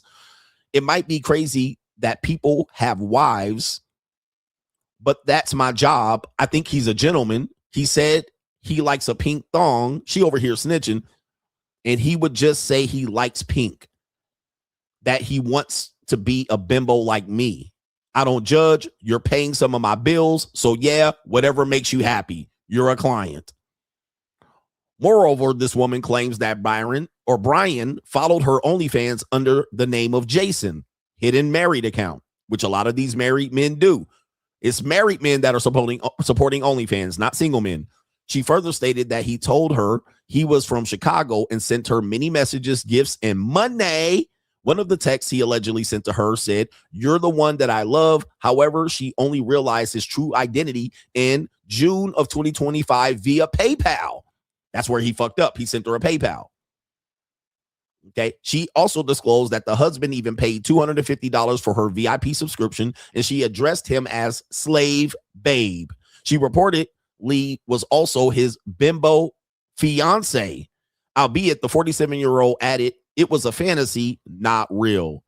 I never used his information without his permission. Now, this is interesting. The woman is 47. The OnlyFans girl is 40. Oh my God. So it's not a teenage 20-year-old OnlyFans girl. It is a 47-year-old OnlyFans girl. Guys, these conservative Christians are some of the biggest hypocrites running out here. These conservative Christians, these men posing as faithful Christian men, are some of the wildest men out here. And these men project that we're out here doing this shit and it be them the entire time. You out here tricking on a 47-year-old. I could never trick on a 47-year-old woman, not even at the JUCO. Okay. She also conveyed, I would strip out of a hot bikini, lingerie, dresses, and then send them the videos. He loved them. He also said they're hot, they're sexy. The OF model further revealed that he paid her $1,500 a month up until last month. Okay. Wow. $1,500 a month up until last month. This is according to this particular report. And despite all the claims that she made, no statement to confirm or deny these have been made by Kristi or Brian as of this writing. So we're really taking the word of this woman here, but it wouldn't shock me at all. All right. Now, you ain't going to hear a story of me doing some shit like that. Now, I'm going to have some punani around my anyway. Right? It's the evil world we live in. The reason why I wanted to bring this up is because the Christian conservative traditional trad-con grift needs to be exposed. All right. These people are hypocrites more than likely. It's an evil and they're world also we live selling in. fraud and dreams and fantasies to their constituency, their women in their groups, believing that these men are rightful, faithless, and righteous individuals and they're liars. All right. But that's neither here nor there. Let's continue on with the show. We have more evil here on this evil world we live in. We have a woman named Nikki Glaser. Some of these people I'm talking about, I don't know. Right. But we want to talk about it because these also are people who hide behind marriage. All right. And I tell you why people hide behind marriage is because in their social circle, in their churches, in their friend group, they have to be married. But just because they're married doesn't mean they're monogamous. A lot of times they have open relationships. They're unfaithful. They cheat. They have fetishes. They do OnlyFans. So people think marriage is the final destination. All right. The final destination of manhood is marriage. No, it's not. That's where the work starts. All right. It's hard to even get to the marriage part. But even when you get married, the hard work is just starting. It doesn't define you as positive in my opinion, because there's a lot of things that fall apart when the facade crumbles. All right. So in this case, this is a married woman. Another case of married people doing fuck shit. Right. Another case of married people doing fuck shit. And then white people on top of that. You know what I mean? Where the white women at? Because in America, white people being married seems to be always the go-to. Well, I'm married and I'm committed. All right. And even when niggas do it, oh, I'm married. Like it's some sort of achievement. Nigga, I could get married tomorrow and there'll be a line of bitches out here ready for me to get down on bended knee. Now, it won't work out for them positively, but marriage is easy for men. We control access to the relationship. Actress comedian Nikki Glaser reveals that she lets her husband, Chris Convey, cheat on her with other women because it turns her on. She says, I want my boyfriend to F other women because I like women so much. Let's continue. I know how lame it comes across. I sometimes don't like to tell guys about this thing that I have where I'm like, you know, this is separate than the soulmate thing. Like, I don't care if a guy has a sexual connection with a girl and like he was to use protection and just have sex with her for a night. Like, I literally wouldn't care if my husband did that. I don't know why. I don't know why. If he were to like watch The Wire with her or like do crossword puzzles or like text up, but like send memes and stuff, I would be like, what the fuck are you doing? Like, that's our thing. Like, emotional cheating would hurt me, but like physical, I'm just like, I just feel like I understand how sex is for men most of the time outside of a relationship. It's just kind of transactional and it's just like they just want a nut. And I tried to tell y'all. This. I tried to tell y'all this. This is how they think behind closed doors when I'm not commenting on Instagram and YouTube. This is how they think. She said, as long as it's not emotional, okay, it's your nut. It's transactional. You're just paying for the nut. It's okay. Just come on to me and cuddle and shit like this. I've been telling you that people really be operating out there like this. They will never tell you this, and people are going to shoot her down. But I've been telling you, people actually do this. You think they're traditional, faithful couples, and then when this comes out, people are like, wow, that's crazy. But people are operating like this in the suburbs, all of this shit. Christian couples. Remember when Antoine Daniels. Anton Daniels, same. That's what she's describing is the same thing that you would assume Anton Daniels' wife was doing as well. Well, going to get you some young pussy. Come on back. All right. Just make sure you're not doing X, Y, and Z. And she's fine with it. He got somebody to rock with him. Similarly, when you look at it from this perspective, Asian culture, they say the same thing. Hey, look, as long as it's not emotional, right? He just wants to touch some long legs. He just wants to be with a 20-year-old girl. As long as he come back. This is how it works, man. And you think that people are almost always going to be faithful and monogamous. Like every marriage is all automatically faithful and monogamous. I'm telling you, I was a former married man. That's not true.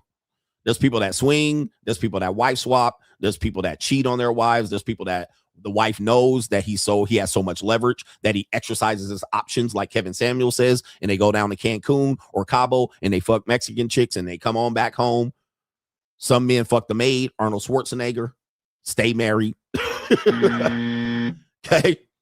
Japanese men give their wives to other men as a sign of respect. Hey, I like you. Fuck my wife. I mean, I don't want to fuck her no more. It happens all the time. Open marriages, open relationships. People always want to frame marriage as a final destination where everybody's faithful and monogamous. And I'm like, this is not true. I don't know what percentage of people are not, but if you even look at how many people have affairs and stay with their partner or husband or spouse, happens all the time. People have affairs. They don't leave. They stick around and be like, let's work through it, or let's open it up, or let me have some. And also says she's cheating, which is true. And he probably don't care because they have the marriage that says, okay, that's the bridge. All right, you do what you want. You do what I want. You basically keep your hoes in check. You keep your hoes in check. Don't fuck it up. We're going to have generational wealth. We're going to build on top of this. Let bygones be bygones. Like this happens, bro. You can't just look at marriage as just a one-step definition, because even in the ecclesiastical church, they're doing this wild shit too.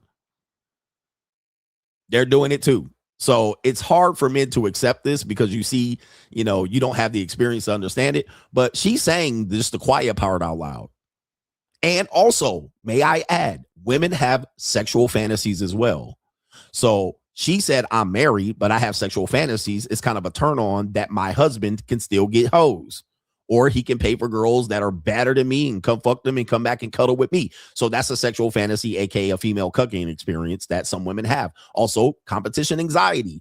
Women know that as far as he can get women or have access to women or leverage women, he must be somebody that I must hold on to. So yeah, there's a lot going on in here, but people try to simplify relationships as there's some sort of happiness where you just get married and then y'all stay together for 35, 40, 50 years, which is damn near impossible today, that everybody aims for that. And then they get disappointed when they get into the marriage and then something like this happens. Okay. It's what it is. I'm trying to wake y'all up to the reality. I'm not trying to burst your bubble, but man, you better be ready for this wild shit out here. And then the last one, speaking of married, we got two married people here that are involved in an NFL story that is going feral at this particular point. We have an NFL head coach and an inside reporter. This can't get any better. So we have an NFL inside reporter. Why is this funny? Why is this funny, man? I'm going to tell you the reason why this is funny. Because sometimes when it comes to women, there was a movie that had this feature too. When it comes to women, like it's the oldest play in the book. For them to get inside information, they got to open up their legs, bro. Like they got to open up their legs. This happened to the redhead girl on ESPN. She would always be standing in front of Brett Favre's house. Brett Favre said, how this bitch getting all this information from Brett Favre? How's she able to stand out in front of this nigga house the whole time? Well, rumor was Pillow Talk. What was the redhead girl's name? I ain't gonna say her name, but that was the rumor. That was like, how this bitch standing out front of this house for hours and hours every day talk about Brett Favre said this, Brett Favre said that. That's why she knew what Brett Favre was saying, because her mouth was full of listening.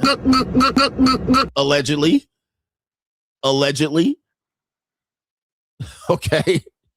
So this woman here on ESPN is an NFL insider. And it is said that, and there she is here. Her name is Diana Russini. There she is doing the inside NFL insider. Let me get information and data about the team. And niggas just start talking about her. Oh, let me tell you this, Diana. Let me tell you that. Okay. And she, all right. There she is doing interviews right there. There she is hugged up with somebody who they're alleging having an affair with. I'm pretty sure it's not the only affair she's had here, but let's read the article here. New England Patriot coach Mike Vrabel and NFL insider Diana Russini deny an affair after misleading, quote, misleading resort photos. All right, so for you guys to understand, I'm not the only one reporting this, but both of these people are married. Once again, people talk about degeneracy and so forth and so on. Both of these people are married. Both of these people have spouses. We're going to show you here. Okay, we're going to show you here. Mike Vrabel is married. That's his wife. Right here, I believe his wife is one picture. Damn, and he's standing next to Robert Kraft, who we know is a whole problem out here. He be over there at the Asian Ling Ling massage parlor getting his meat fixed. There's his ecclesiastical wife right here.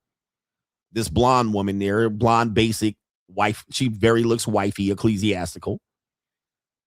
There's Diana Russini. I don't know why the Pavarotti out here taking pictures, but somebody was in there sneaky snapping them. And there is Diana Russini with her husband here. Let me see what his name is. But we're going to learn about him. Russini is 43. Vrabel is 50. And there's right there. Basically, this is what this picture looks like right here. This is what reminds me of this. This is her apparently at her wedding ceremony. We do have video. I do have ecclesiastical video of the wedding ceremony. Yep, there it is right there. There, that looks like right there. Oh, got him. Yep, that's what it is. Got your bitch ass. All right, I got him. I got me a simp. I got me an ecclesiastical simp. All right, that's you. And that's you. That's you right there. That's what that reminds me of right there. Yep. Got this bitch ass nigga. He don't even know what hit him. All right, I got his goofy ass. Yes, ecclesiastical marriage there. All right, so there she is on her happy day, happiest day of her life. Or is it? We're going to find out and confirm. Look at him. I got him. I'm married, guys. I did the right thing, ass nigga.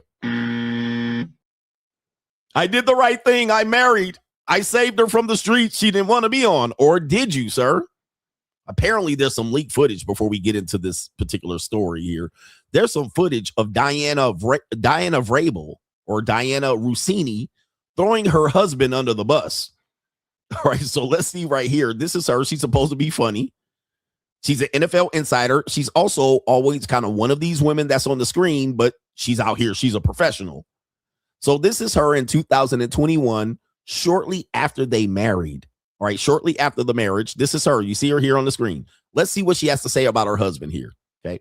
Diana, we want to give you one more chance to address this. It happened earlier in our program today. For those of you who weren't watching, Diana Russini said this. And I think we all do weird things when we're in love, and we overshare and overpost. And look, he's married. He's getting married to a beautiful actress. I'm married to someone average. I don't post a lot about him. If I was married to someone beautiful, I'd overpost too.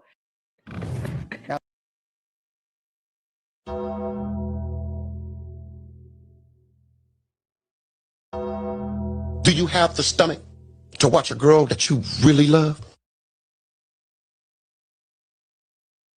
That is cold, bruh. Do you have the stomach? That is cold. You heard what she said. And look at her laughing and sniggling. She just married this gump. She said, I got married to someone average. If he was above average, I would overpost and share too. Do you have the stomach? Ooh. Guys, it's just a joke. Don't take it seriously. She really likes him and loves him. It's just a joke. You're supposed to take that shit, huh? I want to hear her explanation for this particular commentary right here. I want to hear what she has to say because she does look like she got egg on her face right here. Golly. All right, let's see what she has to say. Now this doesn't seem nice. We have put together photos of Diana's husband here for everyone to see so you can make some amends on national television. We're average together. And you know what the worst part is? He sent me a text during that segment, not watching because he actually works for a living. And he said, good luck today. Be great on Get Up. So the guy's got a heart of gold. And here I am on national TV killing him. Look, we're average together, but he makes me above average because he married me. And that's you. Brothers. Killing other brothers. I thought the object was to love one another. And that's you. So he took it in stride. He took the disrespect. He took the disrespect in stride. And she was like, come on, guys. No big deal. No harm, no foul. And that's you. Let's continue because now it gets worse. It was just a joke has turned into whoopsies, an alleged affair in which there's pictures involved.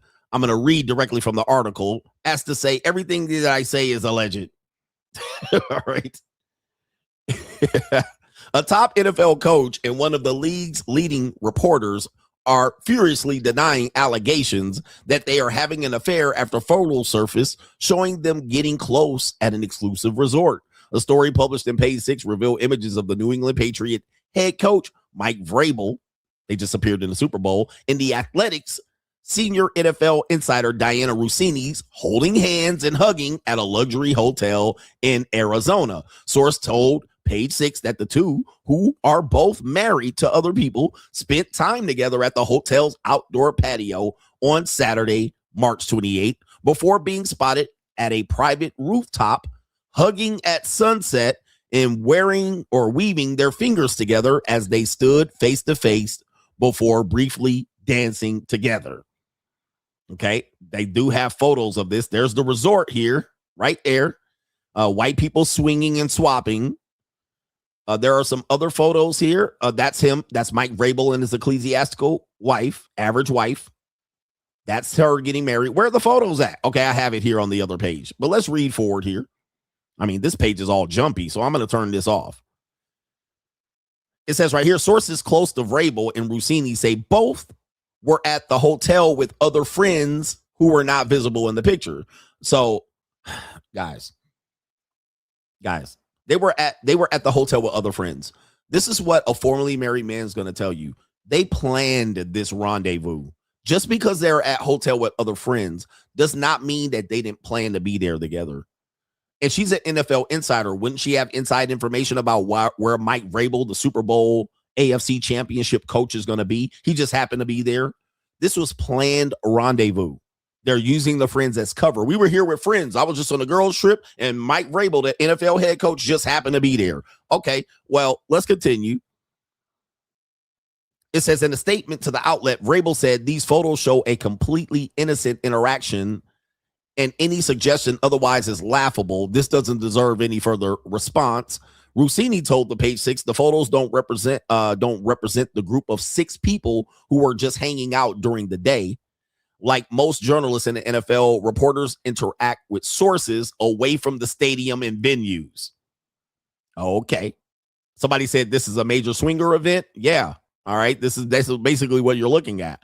All right. It says the two visited a hotel, I now won't name the name, which is an adult-only venue in Sedona. Swinger event. White people wife swapping with 1 or 2 black bulls in the entire place. So it's an adult-only venue. Steven Ginsberg says the photos are misleading and lack essential context. These were public interactions in front of many people. She's a premier journalist, and we're proud to have her. Okay, so they're covering up. It says right here, one source close to Russini told Page 6 that she was at the hotel during a hiking trip with 2 female pals. Vrabel's agent did not have a comment. A friend of Vrabel's told the outlet that they and the coach drove to Sedona for the day with a third friend, and that they all drove back to their hotel 2 hours away after hanging with Russini and friends. The rooftop where the images were taken features glass walls to provide panoramic views of the Brins Mesa mountain range. They are only accessible from 2-person bungalows that cost $21,000 per evening. All right, so let's take a look let's take a look at the photos. This is kind of a bombshell report being covered here, but why it's important to me is because when you're married, you have a different, dare I say, oh man, okay, we're going to show you the pictures here and we're going to tell you what you think. You're going to see what you think. You have a different standard to live upon. Now, I'm single. I have a different standard. Like, I don't have to be faithful, so I can be seen with multiple women, and it's fair. But when you're married, you're not supposed to operate like that. Take a look at this picture. What do you think? Okay, we have several photos here, and I'm not trying to out this married couple here for cheating here. They've already been outed. It's 2,100. I said 21,000. My bad. It's 2,100. All right, so there they are, privately hugged up. Let's take it to the next photo. There they are, fingers interwoven, possibly dancing, wrapped up in a warm embrace. Yes. To wrap you in okay. My warm embrace. Okay, they're dancing. Is this how married people should operate? How about this? There's the overlooking the Sedona Mountains. And there they are, wrapped in a warm embrace, right there. To wrap you in. Okay, let's say this. My warm embrace. Would you want your wife doing this while she's away at a private hotel retreat, 2,100 a night? Is this what you want your wife doing? If your wife got caught doing this, what would you say? Because people are trying to say, oh, it was nothing, it was innocent. Okay, if your wife, you had a private investigator send you back pictures, what are you thinking? Okay, ladies, what are you thinking here? If your husband is doing this while away with the boys, what are you thinking? All right, let's continue here. All right, out here on the sunset, looking at the sunset, looking out at the mountains. Look at these beautiful mountains here. Okay, take a look at this. Uh-oh, we got more pictures, them hanging out at the pool right here. So it wasn't just, wrong sound effect, it wasn't just the, y'all ready for this? It wasn't just the sunset. Now they all chummied up at the pool. And he definitely looked like he done busted a couple of nuts. All right, he all relaxed. All right, this is what you look like when you done relax after you've been pushing inside sore esophagus. And look at these damn bear paws on the end of her club feet. All right, look at these nasty ass toes. All right, goodness gracious. All right, there they are right there. Ugh. All right, the Sogmeister definitely done got her around the chesticle area here. Oh, my goodness. All right, look at this, right? Oh, the humanity. Look at the, Sogmeister done got her good, and him. All right, so now they in the water here. All right, look, this is innocent. All right, there she is. Somebody definitely, the Pavarotti's out here, bro. They got her out here walking back with a nice cold drink. All right, they got his big ass Fred Flintstone ass walking back with his feet out. Okay. Yeah, man. What do y'all think about this story here? This is bad news. This is bad look all across the board. I think, look, if I'm married to her, I'm like, this is bad. This is a bad look. All right, you got to clean your shit up. You got to keep your hoes in line. Somebody hired a private investigator because to get those pictures, somebody had to hire a private eye because these are some very, very exclusive pictures. So I'm assuming that the husband hired a private investigator or somebody from the NFL is after him. Okay, somebody from the NFL is after him.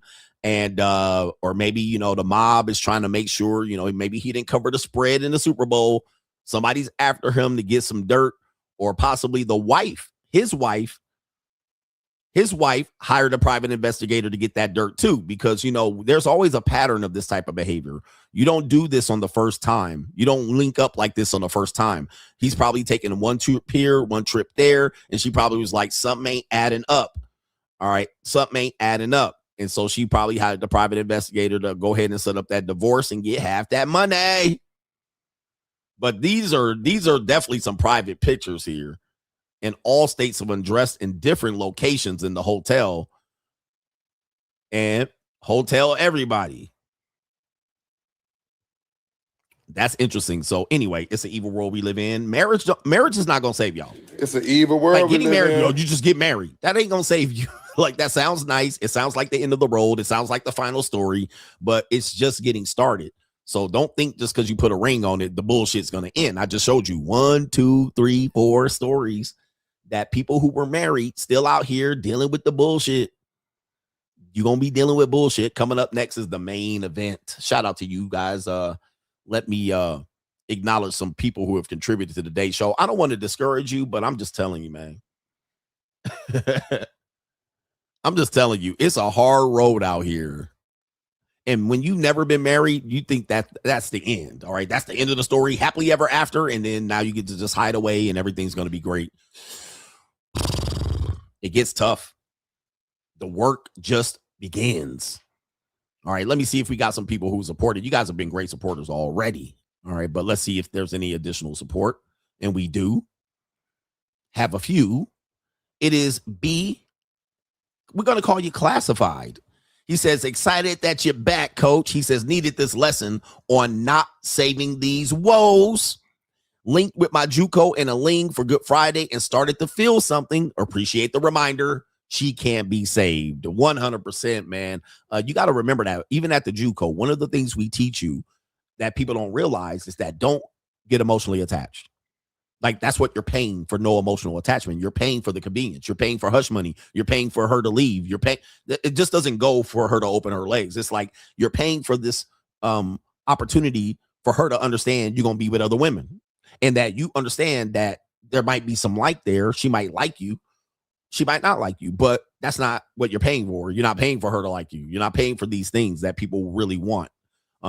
Burning desire. You want her soul. You want her mind. You're really just showing her, I'm gonna be with 21 other women. You better just deal with it. Okay, that's what time it is. And for her to just sit back for another month and wait for you to call her back up. Now, one thing that we got to remember is that emotions are a part of sex, so you can't really defeat it, but you can kind of control it or keep it at bay. Because you're naturally going to want to feel something about a person when you're intimate with them. So you do have to combat it and you do have to control it, talk through it with the other person because they may be feeling some sort of way too.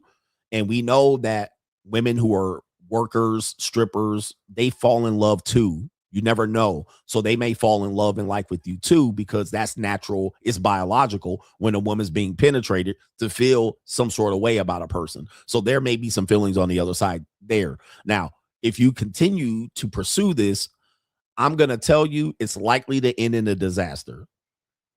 But can it work? Yes. But you do have to there's some things you're going to have to work through. Sometimes people do have marriages like this and the woman continues to work. You're going to hear this later on. So the man says, hey, well, my emotions and love about you will make me overlook the fact that you are a worker or you work in a strip club. So their wife will continue to strip. I actually have a video of a woman explaining this. Yeah, I fell in love with a guy. I married him after being a sex worker, but I still worked in the strip club after I got married. That's an example. So the emotions overrode the standard. The standard was I would never marry a stripper and let her still strip while married. But then you became intimate with this woman and then you fell in love with her. And then you were like, well, I don't mind her still stripping. She doesn't jerk the guys off or anything like that. So you'll overlook it. Or you might think like, well, I'm getting the money from this. This is actually a good thing. She's able to make money. Or your wife will be on OnlyFans and you'll be like, well, at least I'm bringing home the money. I was on a show with a woman who was a wife and had 2 teenage kids who the husband was the videographer and photographer for the wife who was an OnlyFans artist. Like it does happen when you're having intimacy with people, with women. All right. And also when you're having intimacy raw with women. All right. Then when you start going raw, I don't care what people believe that they are going to say, they'll never do. You raw dog a woman, you have the likelihood of falling for her. Same thing for her. I think what happens with women is they can sometimes, the word I'm looking for is evading me at the moment, but they can compartmentalize sex depending on what's happening. So if you're wearing a condom, if it was relatively quick, she can compartmentalize the action, right? And overlook it. She can separate herself. She can have an out-of-body experience. She can just look the other way. She can put some earbuds in and just look at the ceiling. She can do this with her husband as well. She can say, let's just get this over with. She can say, I hope he just finishes up in 5 minutes. So she can do that and compartmentalize it. Once you go raw, all right, now all bets are off. Now all of a sudden it's harder to compartmentalize. You got bodily fluids exchanging. You're entering intimate areas without any protection. So now people can fall for each other, and then that's where the danger is. Now people start getting stupid. Right here. Somebody said kissing. Sometimes when you're with a girl who is working or a worker, she will avoid kissing because that's an intimate act that she saves for the man she likes, her boyfriend pimp, her husband, or whatnot. Those people get kissing. But person that is just, she's doing something, she compartmentalizes by not allowing that man to kiss her. So she can disassociate. Okay, she can draw a clear line. Kissing is intimate. Not kissing, fucking and no kissing is not as intimate. You see how people work? It's not just straight ahead, black and white, like these people like to portray relationships and intimacy. Y'all niggas saying raw is the law. Be careful, bruh. Be careful going rawski. I'm not saying, just be careful. And then when you talk about even the final death nail of that, if you hit that bottom or if you finish inside of her, that's going to be a whole level of biological connection that then people are going to have difficulty balancing. You finish inside of her or you hit that bottom, you go deep, and then she has the idea that did you finish inside of me, or there might be a baby, I might get pregnant. Now she's got to think about you after the fact, which then let's say if she becomes pregnant, or let's say if she's thinking about she possibly is late on her period. There's a whole bunch of now things that she is now connected to you intimately and emotionally about that she doesn't when a man wears condom and just pulls out. So then it becomes even more critical to now being able to balance it. She comes back, calls you back, hey, my period's late. And now she's thinking about, am I going to have a baby? Am I going to terminate the pregnancy? Is he going to be a good father? Is he going to ditch me? These now draw in emotional connections that were not even there if you were just, if you were just protected and then finished and she could just go on to the next person. Yeah, indeed. All right. So the stupidity happens definitely when people are not controlling their emotions and stuff like this. Connections do happen. And sometimes we don't have anything to do with it. Like we could talk ourselves out of it, but man, love requires you to be absolutely stupid. You do things that you wouldn't even do with a person that you knew for your entire life. You only knew this person for 2 months. You knew your brother for your entire life. If your brother asked you to pay his rent because he was down bad, you knew your brother forever. Most of y'all would be like, man, nigga, what? But this woman you knew for 2 months, you didn't go raw in her and drop nut inside of her, deep inside of her punani hole. Now you're considering giving her rent money. Your mama out here getting evicted from her house and apartment, and you out here paying another woman's partial her rent because you dropping semen in her. You see how love requires you to make stupid things? You didn't knew this person for 6 months, and now you got a joint bank account with her, and you ain't got a joint bank account with your mama or brothers or sisters, and you knew them motherfucking forever. Like, think about the dumb shit that you do in the name of love, emotional connection, and shit like this. Think about this shit. Your mama hungry as motherfucker, eating her Mother Hubbard. Your Mother Hubbard's cupboards are bare, but this bitch you done took out for dinner, brunch, lunch, had her for the whole weekend. Your mama out here eating motherfucking Tombstone pizza and top ramen noodle. And you're like, mama, it'll be all right. You know what I mean? Hopefully you can get a job. Hopefully they'll let you bag some groceries. But you got these hoes flying her out, paying for this and that, tricking on them. And your mama out here hungry like a motherfucker, like the werewolf of London. Yeah, mama eating dog food, but you didn't fell in love with some skeezer, and now you looking to buy an engagement ring for her, and your mama out here ain't got no car, hungry like the werewolf of motherfucking London. All right, don't know her if she coming or going.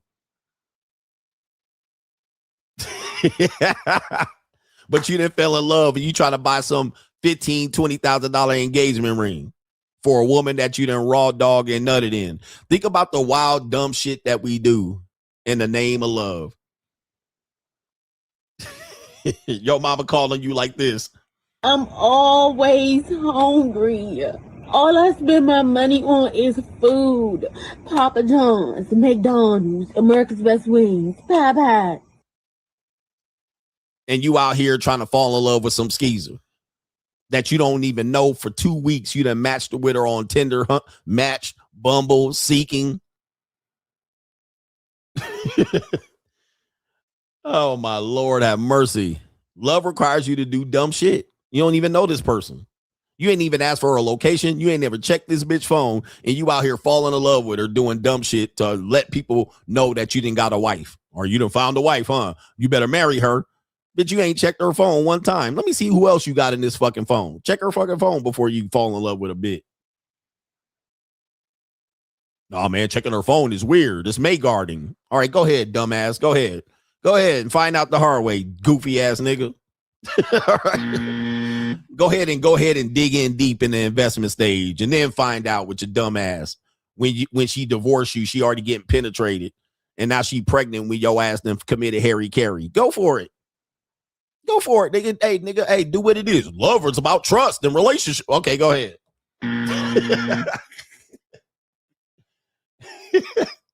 Go ahead, bro. Love is about trust. Go for it, nigga. Double down on it. You coward. Shout out to Seashaw says, I heard Jesus wasn't even real, but a metaphor for the sun, S-U-N. That's a long story. He's God's son, S-U-N, that rises every day and gives its energy, life force so we can live. That's a very long story, especially when you realize the context of Jesus has not been around for very long, but people have used the metaphor of the sun, Amen-Ra, for a long time. I mean, that's a hard conversation for these ecclesiastical Christians who don't study history, but that's neither here nor there. Right? And when you say when there's one God, but you're talking about a holy trinity, that's a whole nother story. I thought there was one God. Now there's fucking three. A ghost, a zombie son, and the goddamn sky daddy. I thought there was only one. Now there's three. All right. All right. What are we doing here? Well, Jesus is God. All right. But hold up. You said there was one. You're saying this one is this one. And then these are a ghost too. Like, what are we doing? Does it make sense? Like, you want me to play your fucking game or not? Do you want me to think through this or just trust and be faithful? What the fuck are we doing?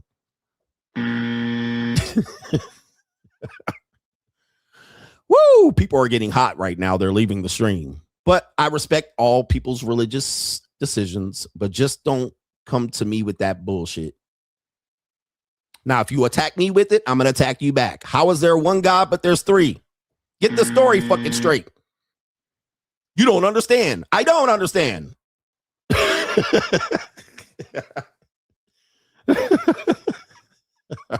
I don't understand what you're talking about. Let's continue. I done pissed some people off. They're leasing. I got to unsubscribe from this nigga. He don't believe in my story. All right, go for it. I mean, I don't know what to tell you. I done heard it 50,000 times and it still don't make sense. Shout out to Johnny Las Vegas.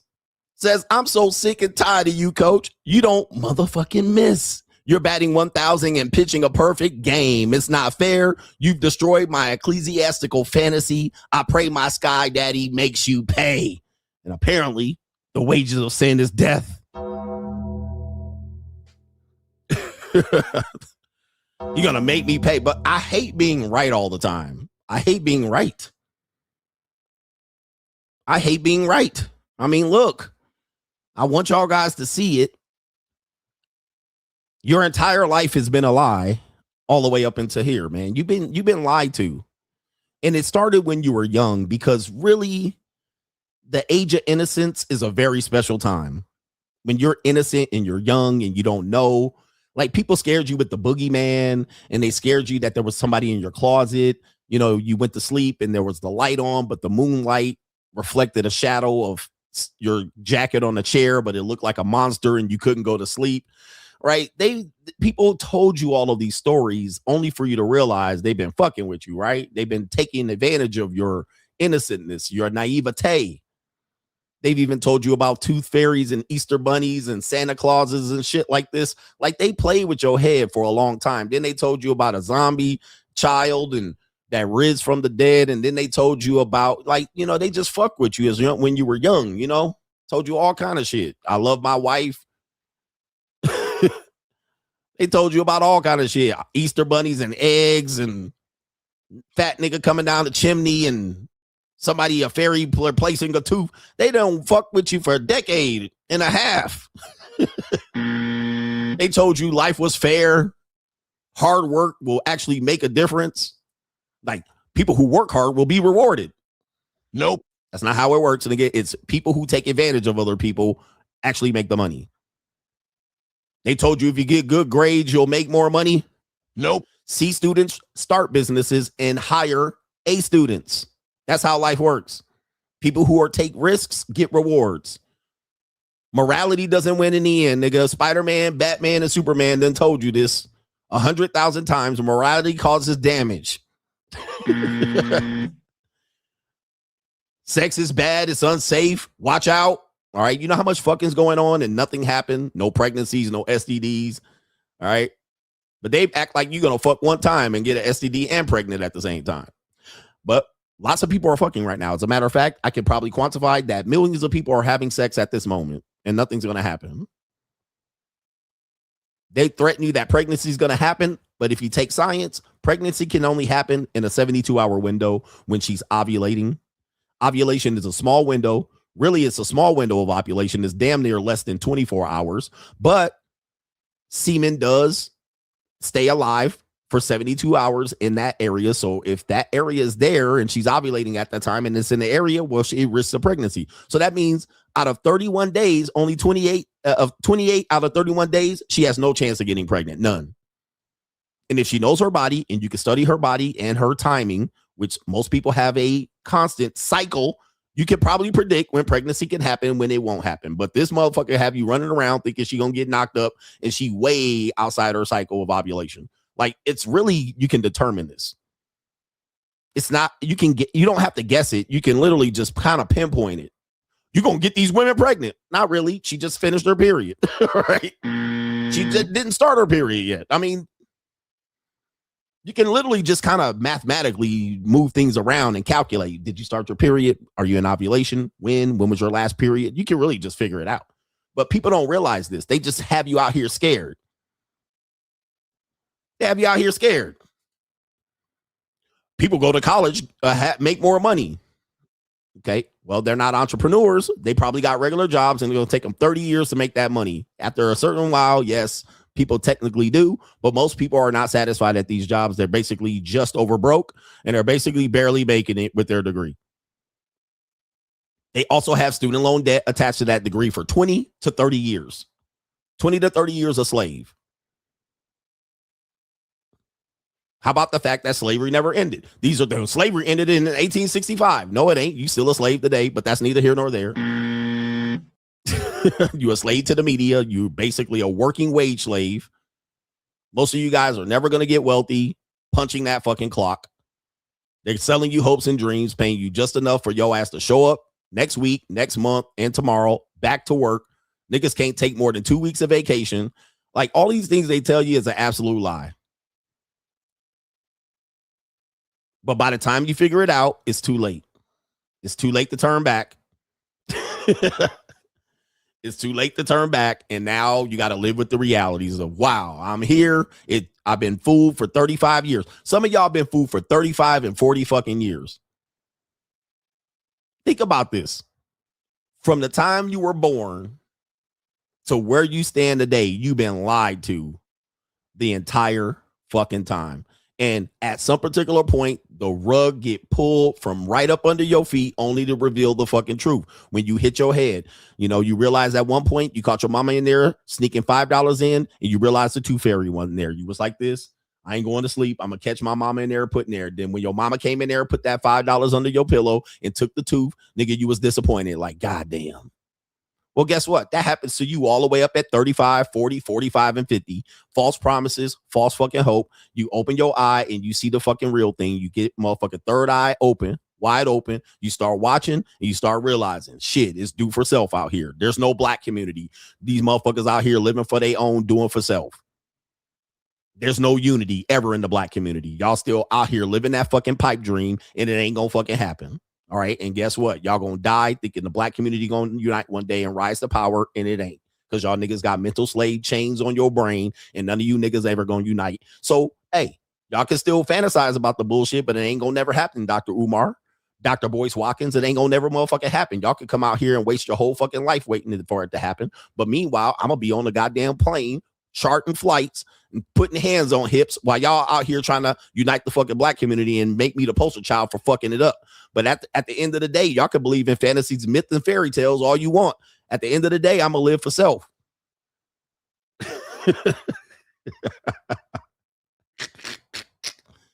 Y'all been lied to, nigga, and only when you realize, fuck it.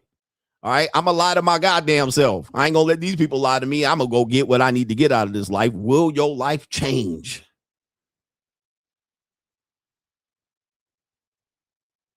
Yes. Yeah, niggas out here still thinking reparations is gonna happen. You wasting your life, bro. Move on. You wasting your life. You wasting your time. Move on with your life and go get some money. You'll probably make more money than you will wait for that fucking reparations check. Because if you did get a reparations check, it's going to be for $1,500, nigga. All right. And you could have made that money back. You could have made that money 50, 100 times over waiting for that goddamn reparations check by the time that check get doled out to all you motherfucking so-called African Americans. I mean, y'all better wise the fuck up. But don't get mad at me when I fucking burst your fantasy bubble on a daily basis. All right. All right.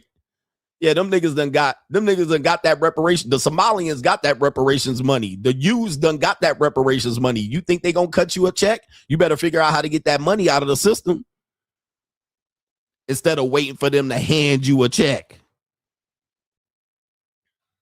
Anyway, y'all getting pissed off at me. I got to get this last super chat here, the last few. Who in here texting me now? All right. Oh, some of my girls overseas are texting me. They basically saying, get him, daddy. All right. She says, when you come to Cambodia, she's like, when you come back to Cambodia, she's like, hey, my phone number didn't change just in case you come back. Y'all think I'm lying? Damn, when was the last time I was in Cambodia? Or she's still texting me. All right, I ain't lying, bro. All right, let me see if I can screenshot this shit. Should be real out here. Them women don't like you, coach. All right, they telling you, hey, when you come back, all right. Just in case you come back and I miss you, make sure you hit me up. All right, look, y'all think I'm lying. All right, let me see if I can do this live. I got zero plans to come back. I must have told her I was coming back. All right, I lied. I ain't coming back. All right, let me see if I can do this. What the fuck? I can't do it. Can I landscape this or what? Because I don't want to give her name up. Let me crop this shit. How come I can't do it? Oh, hold on. Nope, that's not right. Hold up for a second. Think I could do it.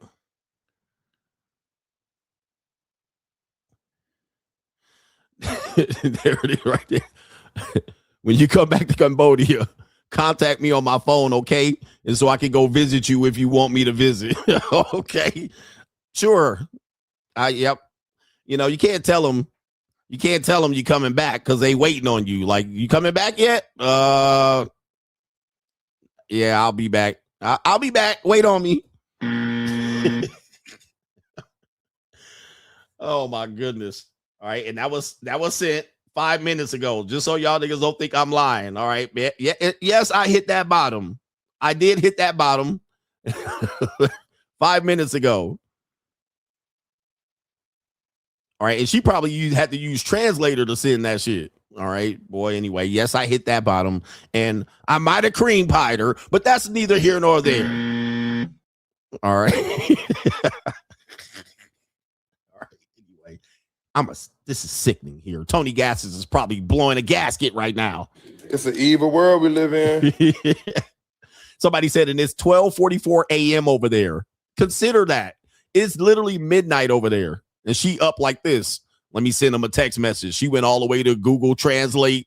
It's 12:45 a.m. over there. She like, just in case you come back and I miss you. I hope she's not pregnant over there. Could be possible. It's an evil world we live in. That's the next thing she's gonna send me. You're having a baby in Cambodia. You better come back and see him. All right, anyway. We did it live just so you don't get it, man. Hey, man, this is the bad side of the dark. We'll do it live. Okay. No, we'll do it live. Do it live. I'll write it and we'll do it live. Oh, man. Well, there's ladies all over Vietnam, the Philippines waiting for me to come back too, and Thailand. So I got my hands full.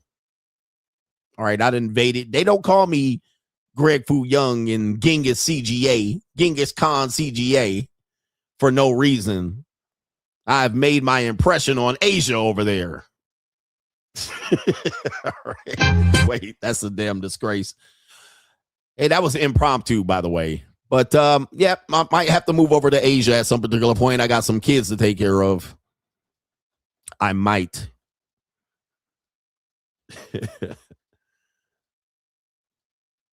Shout out to everybody here. Shout out to our brother here for Faskari says, glad to have you back at the Desert Storm bunker, coach. Don't know if you covered this before, but did you know that the current adult actress Jason Love found out his 16-year-old daughter was not his? Even Tyrone out here getting played. It's an evil world we live in. I kind of remember that story, but I might have been traveling when that came out. But it's an evil world we live in. Okay, I do remember that story, and I was like, dang, like, you know, men have to understand that getting finessed is a part of being a man. The first man, according to the Christian Bible, Adam, got finessed by Eve. The snake was a dick. All right, that's what it was. But apparently there's only two people. How is there another dick? You figure that out. That's your story. But the first man, according to the Christian Bible, got played and finessed. Doesn't matter who you are. Doesn't matter if you're Pookie, Chad, Ray, Tyrone, Pimp, Player Mac, Ism, Simp, Brokey, Incel. It doesn't matter. Trick. It don't matter out here, bro. Women will play you and finesse your ass, and you think because you bigger, taller, stronger, faster, that you ain't gonna get got out here. You can get tested. Do you have the stomach? You can get tested. They'll test your gangster. They colder just like a Russian winter. They play for keeps. Don't think. All right, don't think. There's always someone bigger, stronger, taller, faster, richer, handsomer. There's always an opportunity for them out there, and some women do it. Most women do it. Some women definitely do it. Some women have done it and don't do it no more. You just never know, man. But you can all get got. That's why I always tell you, remove your ego, because you can get got in a variety of ways. And just when you think it's safe, you out here looking stupid. Looking stupid. That's when people say, just trust. Man, the Bible done told you not trust them. All right? They only say trust Jesus. All right? They didn't tell you to trust a woman. Shout out to Force India says, congrats on the marriage, coach. Welcome back from your honeymoon. Yes, I probably got married in Cambodia and don't realize it. Shout out to Dennis S says, hanging with my boy at the bar. We met up with a chick I was dating. I came out the bathroom and she had his arms around him while laughing. They saw me and quickly separated like it never happened. It's a crazy world. Yes, indeed. We all can get got. It's an evil world we live in. The thing that I do, because that happens all the time. I mean, especially when you're in an environment with alcohol, music, loud music, you're in the vibration, low vibration areas. That's going to happen, and chalk it up to the game. But, I'm not a guy that says I never get played or finessed or tricked. There's some guys out here, I'll never let a big trick me. Yes, you're going to get tricked out here. It's okay. What I do is I don't let it go on. All right. That's how I try to teach you, men. Don't let it go on for too long. All right. And that's the measure of a man. Thinking you'll never get tricked and played is going to, some woman's going to take that as a challenge and make you look like a big ass fool. And some men hide when they get played and finesse and tricked. But what I tell you is I don't let it go on for too long. All right. As soon as I see the bullshit, I call the bullshit out and I cut bait. I just cut bait and be like, okay, I ain't going to let you get me. You can get me a little bit. You can get me once. All right. You ain't going to get me twice. Okay. You're not going to get me for weeks and months and all of that shit telling you bullshit. So I just know when to cut the shit off and move on before the emotions attach. This is what men typically do, and this is knowledge here. What men typically do is make excuses for women because women are seen as being victimized most of the time. So when you see her doing dodgy shit, you start giving her excuses before you confront her. So you confront her, and before you confront her, you think, well, I don't want to look insecure. I want to look controlling. Maybe she is really seeing her friend. Maybe they are hanging out at the pool at the hotel innocently. Maybe she's doesn't have a side boyfriend. Maybe if I check her phone, I'm going to look like I'm maid guarding. I'm going to look like I don't trust her. Maybe she just talking to her sister. Like, we start giving her outs before we actually go up in there and say, look, show me this or you're going to get cut. All right. Show me your phone or you're going to get cut. All right. Get the fuck out. Well, why do you want to see it? And why you don't want it? And you seem insecure and controlling. Okay, next. Bye. Get out. Get out. Close the door. Lock. That's an example of just cutting bait. Now, dudes would be like, if you have to do all of that, you don't trust her. Exactly. All right. I don't. So now she has to prove it because women will sell you a whole dream. Well, what? I would never do that. And I've never done that. Okay. Show me. Okay. Well, I don't know. I don't really. Okay. Bye. Get the fuck out. All right. I'm not going to deal with the back and forth. All right. And the what you should do in the sign language and all that. All right. Get the fuck out. Well, what if you miss out on the good one? Well, I missed. But I'm still here. And there's new women every goddamn day.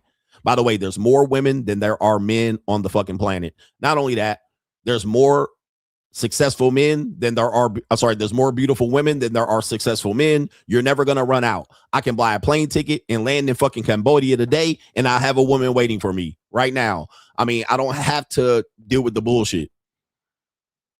When you have abundance, when you don't have pressured into it, I've already been married before. I'm not pressured into women selling me any goddamn thing. I'm not into her telling me what she's going to do and how it's going to be. Show me or shut the fuck up. Show me or get out. Okay. So that's how it works. That's how I work it. I don't let people tell me what they're going to do and how it's going to be. You're going to show me how it's going to be, or you're going to get it fucking moving. Keep moving. Go find the next person that you're going to sell that bullshit to. And by the way, as an older male, if the woman's older than 25 and she's selling you a dream, she done sold that dream to plenty of other dudes, especially if she's in her 30s, 40s, and 50s, and she's sitting up here single telling me she gonna sell me a fucking dream. Bitch, you ain't never been able to accomplish this in 40 fucking years of your life. How you going to sell a dream to me and you ain't been able to execute it with any other guy since then, and you had a whole goddamn 2 goddamn yard head start? Being young, beautiful, and blessed with body fat in good areas where niggas gonna be thirsty for you, and you still couldn't pull it off. Now you 47 and trying to pull the bullshit off, right? You trying to pawn a whole leftover goddamn wasted life on me? You trying to make it work on me as I'm supposed to believe all these men missed, all right? And then you're the one, I'm the one that's really gonna get the benefit? Please. Please. I ain't missing a damn thing. Go find somebody else to do this shit on. And by the way, once I've had sex with you 3 times, if I'd have sex with you a 4th, I'm doing you a favor. You ain't doing me a favor. I'm really just doing you a favor at that point. Once I got the guts 3 times, nigga, it's really like, what we really doing here? What the fuck else I'm gonna get out of here? If I have sex with you the 3rd, 4th time, it's like, this for you. This ain't for me. This for you. Because I could have picked somebody else.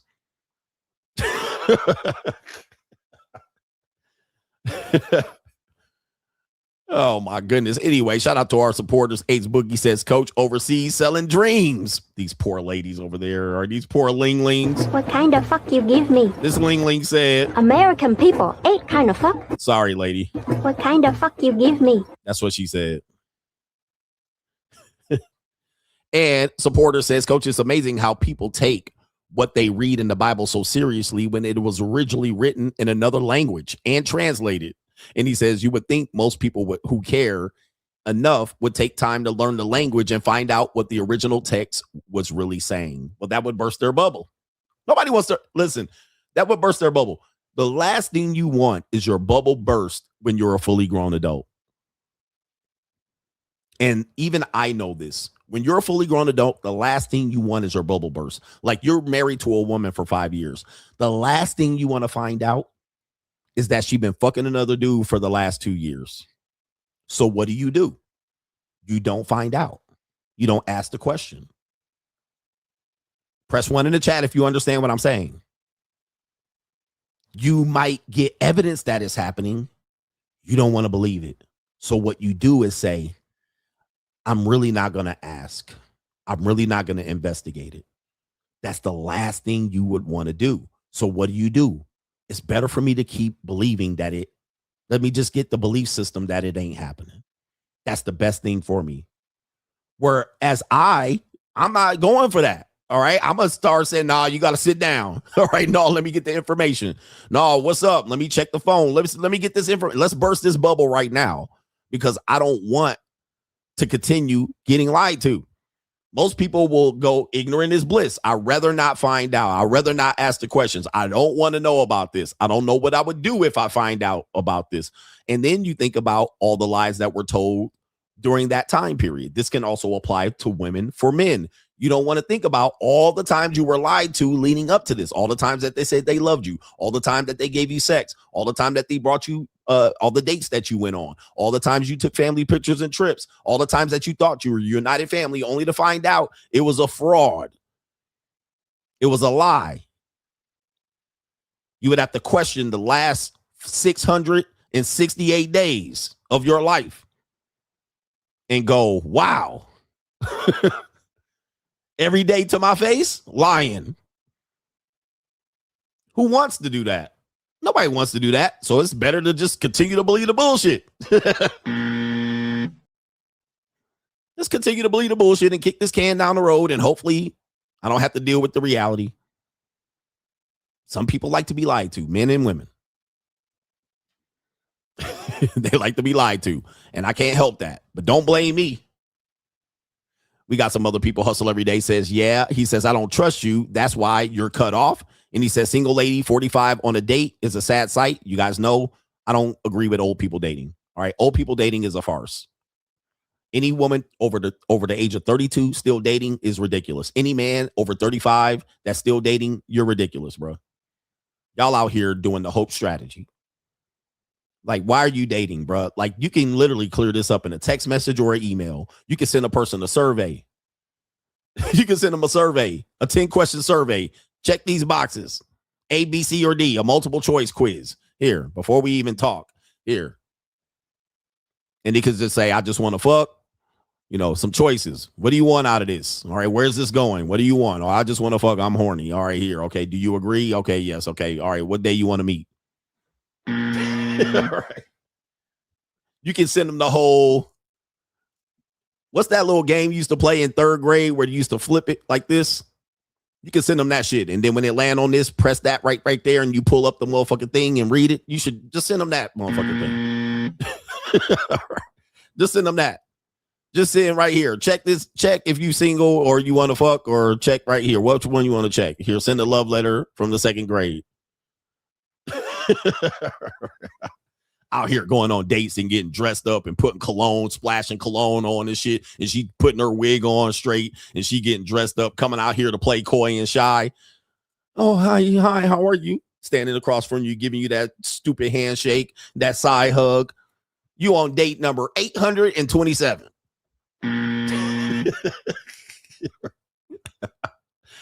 800. You're on your 100th date. You've dated 100 people to this point in your life. And here your goofy ass side hug, sit down, sit across from each other, look at the menu, order appetizers, order drinks, talk. So what is your plan in life? What are you looking to do here? How long have you lived here? Life story, partial life story, get to know each other, touch the touch barrier. You guys are 35 years old doing this bullshit, carrying on, wasting your fucking time and money. You could have sent her the motherfucking the awkward sit, the awkward conversation. Would you like to come back to my apartment and have drinks? Oh, I barely know you. I don't know. Or you would have sex with a person you don't know. Oh my God. Are we splitting the bill? Are you paying for the bill? He didn't pay for the bill. He didn't walk me to my car. He didn't open the drink. He didn't open the door. He did this. She did that. What? You can't be, bro. That's for 15-year-olds. That's what 15-year-olds do. That's what 22-year-old people do, not 32-year-old women. not 35-year-old men. The fuck? And then they do this all the way at 30, 35, 40, 45, 50. And talking about the awkwardness of this particular type of arrangement, and then how you disqualify a person. Well, he thought he was going to get 50%. He wanted to sleep with me on the first night. You guys are 50, 40, 30, still doing this goofy shit. Go sit down. Go back to work. Go pick up an extra shift, nigga. Go work some overtime. Go do something else, bitch. Go comb your wigs. Shave your vagina. Go do something. Do some push-ups. Go run a lap, nigga. Take a knee. Do something. There's no way y'all still doing this. There's no way. But yes, you are still doing this. And guess what? We see people ever so frustrated with the dating environment. And I'm like, it's because you're doing what the definition of insanity is. You're doing the same thing over and over and expecting a different result. That's the definition of insanity. You've done this for 10, 20, 30 years on and off. You're expecting it to end differently because guess what? Every now and then it does end differently. Every now and then there is something that happens. Every now and then you do get laid. Every now and then he does pay the bill. But guess what? 2 months down the line, reality hits. You get hit. You realize it was all a lie. Now you got to do it again and come back out here with the next person.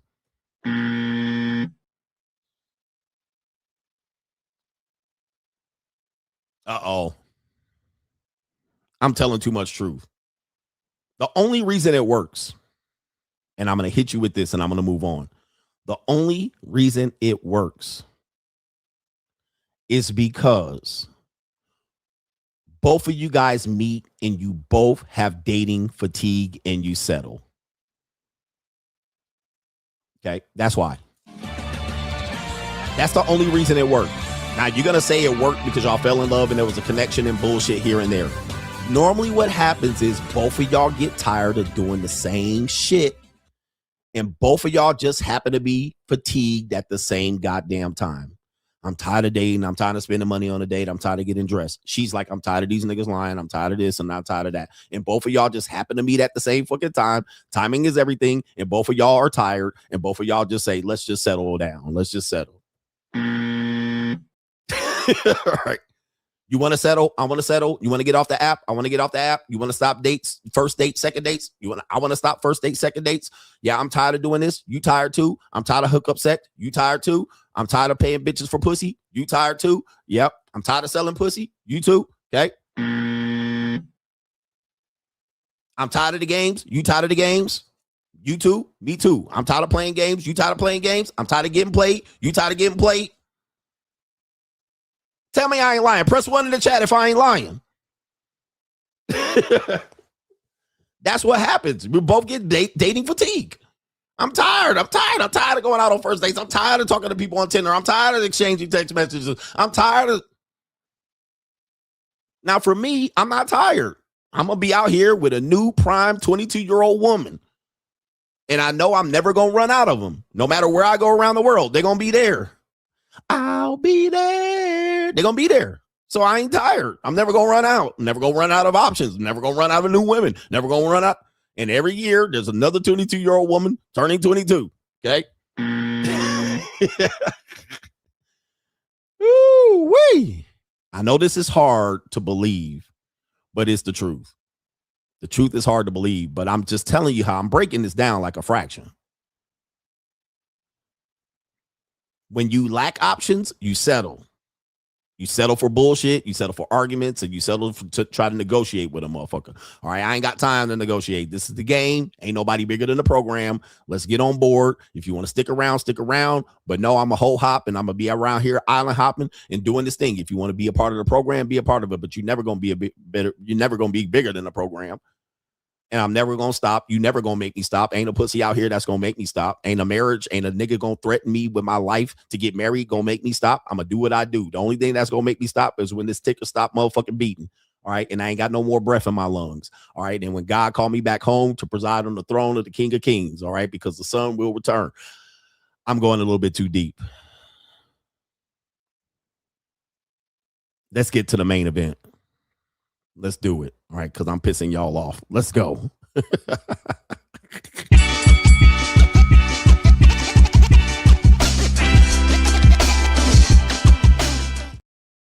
Hello. Hey, ladies. New world order. The Holy Spirit speaks through me.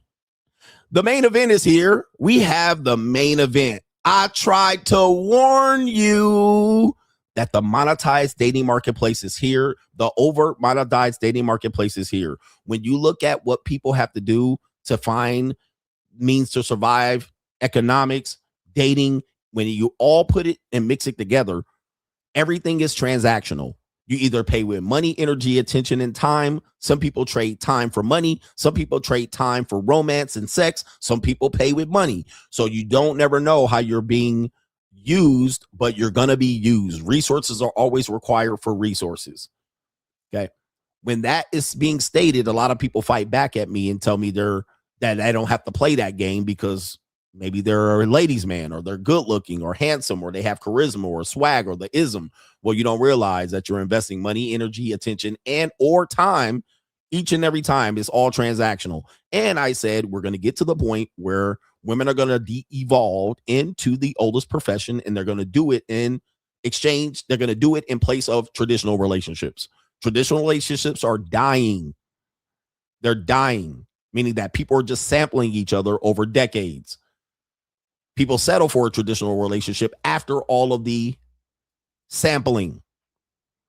So we're living in the new time and a new era. I tried to warn you about this, but you guys continue to believe and hope that it's not the case. But you better be prepared for it. And you can find out more about the monetized dating course right there with the link on the stream elements right there. You can get the course. And it says 10% discount, but fuck y'all. No 10% discount. You can also get over to CoachGregAdams.locals.com and learn about the monetized dating marketplace. It's here to stay. Okay. Most of the women you're dealing with, you're going to find out she's looking for some sort of monetization. So you can call her names or whatnot, but most of you guys are going to be priced out. Or you can figure out that she's not out of your league. She's out of your price range, and you can keep going forward without skipping a beat. Or you could just have the hope strategy, hoping that you're going to find the one woman that's going to pay for your dinner. Okay. Because she likes you. Now watch this. We have Soft White Underbelly, which sounds like definitely a night at the JUCO for CGA. Soft White Underbelly, a legendary channel here on YouTube. He introduces women. He interviews a bunch of people, drug addicts, women of the night, prawn stars, people who have been abused, and so forth and so on. So he has a great channel. But we're going to go ahead and show you a video here, a partial point of the video, and then we'll review a longer form of the video on his YouTube channel. This is a woman called the Wholesome Slut. All right. The Wholesome Slut. As I've been telling you, traditional conservative, MAGAs, red, what do you call them? Red wave. All of this shit is a psyops. Okay. Anytime you see a woman jump up here and say she's a trad wife, no, she's not. She's a reformed skeezer. All right. Any woman that goes to church in her late 20s and 30s trying to find a husband, repackaged punani. All right. These are reformed peace leaves. And as you say, you know, popular lingo today, a woman's final form is a hoe's final form is a religious woman. All right. This is all just nonsense bullshit. These people technically don't grow up like this. They basically cosplay like this and fool some unwitting simp. All right, this guy don't know it. He don't know it. And we even had a guy say that his wife was promiscuous and had over 200 bodies, and he was a virgin. And he was like, it's okay in the church. Trad wife shit. Trad wife grift. All right, and it's mostly perpetuated by the conservative movement, which gets passed over here by the red pill, the ecclesiastical niggas. All right, ecclesiastical whores. All right, that you're married. Now, people are going to be mad at me, but this woman's going to say, I grew up conservative in the church, but I'm the wholesome slut, which means you guys think that the sluts and the women that sell vajayjay are going to be skeezers and this type of stuff. But what you'll realize is that every average woman has the ability to do it, and some women overwhelmingly do it. All right, so this woman's called the wholesome slut. I didn't say it. She said it. The wholesome slut. All right, so let's get into it. Let's share this. This is going to be very interesting. Let's start with this video right here, and we'll go forward. I have a gentleman who's paying me $20,000 a month. I have another gentleman last week who handed me $5,000 in cash. And I literally texted my best friend and said, why did I not sell my pussy earlier? And he texted back, because it's illegal. But I'm just like, I am making so much money from something that is attached to my body. I can only imagine how much money I would have now had I started 20 years earlier. Oh, man. Now, you can tell this woman's in her 40s. All right. She definitely knocking on 40's door. All right. But I would say too late. But she's figured out late in the game that I wish I would have done that 20 years earlier. Wake up call. Wake up call for a lot of men. Because in today's world, sex work is real work. They don't look at it as, oh, I'm just a prostitute on the corner. Why? Because you don't have to be on the corner. You could be in your bedroom. You could be anywhere. You can be taking flights. So it's not a woman on the corner. But listen to what she's saying. We're going to play the whole video. She said, the guy said it was illegal. She was like, well, ain't nobody going to jail for it where I'm at. I don't see people getting arrested. Let's talk about this, man. This is hardcore shit. I know it is. But by the way, this is on YouTube. Do not at me. Sometimes I share these videos and you act like I did the damn interview. This is on YouTube. And please don't bother the people over on YouTube. Don't bother their channel. Let me see here. Don't bother their channel. They do very well. We welcome these conversations. Just censoring people is not going to stop it from happening. Okay. And somebody said, why someone would pay her? This is, again, if you're asking that question, you're never going to understand and catch up. There are 100 reasons why somebody would pay her. I mean, tons of reasons. And it's being done. Number one, they're married. Number two, they have a fetish. Number three, they can choke, whoop, and spank her, and she'll take it. Number four, she'll shut up and keep from ruining his marriage. Number five, he can degrade her. Number six, she'll show up when he needs her to show up, and she won't flake. Number seven, shall I go on? Hundreds of reasons. It's money he can waste. She'll let him nut on her toes and she won't judge him for it. She'll swallow succeed and the wife won't. Hundreds of reasons.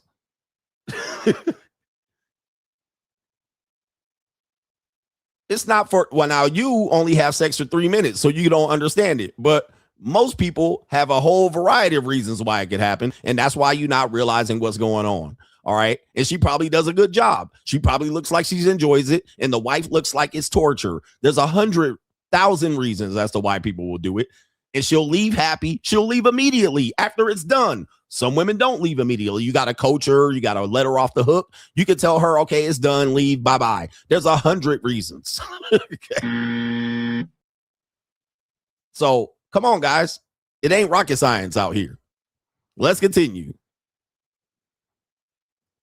She'll also understand that he got 20 other hoes and won't bust up his program. And she'll just be hoe number 19. And she'll just deal with it. As opposed to a regular woman, it'll be like, I ain't going to be out here while you out here hoe hopping and sharing community dick. Come on. It's not that hard to figure out. Here we go right here. And it's cheaper than dating. All right. So here we go. Let's get to it. I have a gentleman who's paying me $20,000 a month. I have another gentleman last week who handed me $5,000 in cash. And I literally texted my best friend and said, why did I not sell my pussy earlier? And he texted back, because it's illegal. But I'm just like, I am making so much money from something that is attached to my body. I can only imagine how much money I would have now had I started 20 years earlier.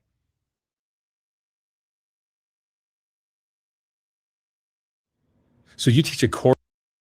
By the way, Orange County, California. This is when I got my wake-up call about the monetized dating marketplace in Orange County. Okay, so I lived in Orange County, Newport Beach, and I used to see these, Orange County, California is considered the place of the beautiful people. So there's a lot of beautiful women, but it's hard to even have conversations with them and talk to them because, their mouth is all fixed for high level living, right? They already live high level with their parents. They're not going to an apartment with you and going to struggle and build with you. So a lot of times you will realize that these people cut you off. They don't even give you a chance. And then the only way you can get a chance is realize they're monetized and just pony up. All right. And they'll come smiling in your face. So I learned that in Orange County that a lot of these interactions require you to you had to pony up. All right. That marketplace she's going to mention it here. It's very wealthy people. There's a dude around the corner that got $10 million house and you in the goddamn townhouse. It's hard to compete. And while you might think not all women do that, Orange County, California, please. All right. You just might as well just sum up or surmise that 80% of women are doing that in Orange County. And once you figure out they're doing it and you participate, you will realize, oh, that's what it took for her to smile on my face. Just like that. All right. Take her over to Mastro's or Javier's in Newport Coast, and all of a sudden tossing it up. As opposed to having run game and try to get her, I'm going to get a rich bitch. Yeah, not so much. All right, let's continue. Listen to this. She sells a course about monetized dating. Course? What was the course you just told me off camera that you teach? Get paid to go on dates. So it's how to date rich men. How to date rich men. Mm-hmm. Tell me, but that's not why you're here, but tell me a little bit about that. I was on food stamps for 10 years, my kids and I, and then I got unexpectedly divorced and overnight became financially responsible in California. As you know, it's one of the most expensive states to live in. And I had to hustle to provide for my family. And I've seen so many women be absolute destitute after a divorce or a separation. And I am surrounded by wealthy men in California. It's part of what drew me to California is all the wealth that is here. And money makes or breaks you. If you have enough, you can have a good life. If you don't have enough, it's constant stress and struggle. And I've seen so many women who are smart and beautiful and brilliant and kind end up destitute when they have no reason to be. And so I'm like, there's all these wealthy men. There's all these amazing women. We need to merge these groups. And it's really me giving permission to women to say, I want to date a rich man. Okay, so permission to women to sell that poon. When I start selling pussy, I don't want to hear it. All right, so that's basically saying kind of what I say. Hey, bro, she ain't out of your league. She out of your price range. You better get in where you fit in, or you can come out here and knock your head against the wall. You can think that you're going to work a little bit of magic and run. But at the end of the day, you want to have this faster. This group needs to merge together and just deal with reality. Now, in this case, she's mentioning something that I hear a lot of women say that they might not think they're doing the same thing. But I heard a woman say she was divorced and she said, well, my first husband didn't have money, but my second husband will. That's the same thing.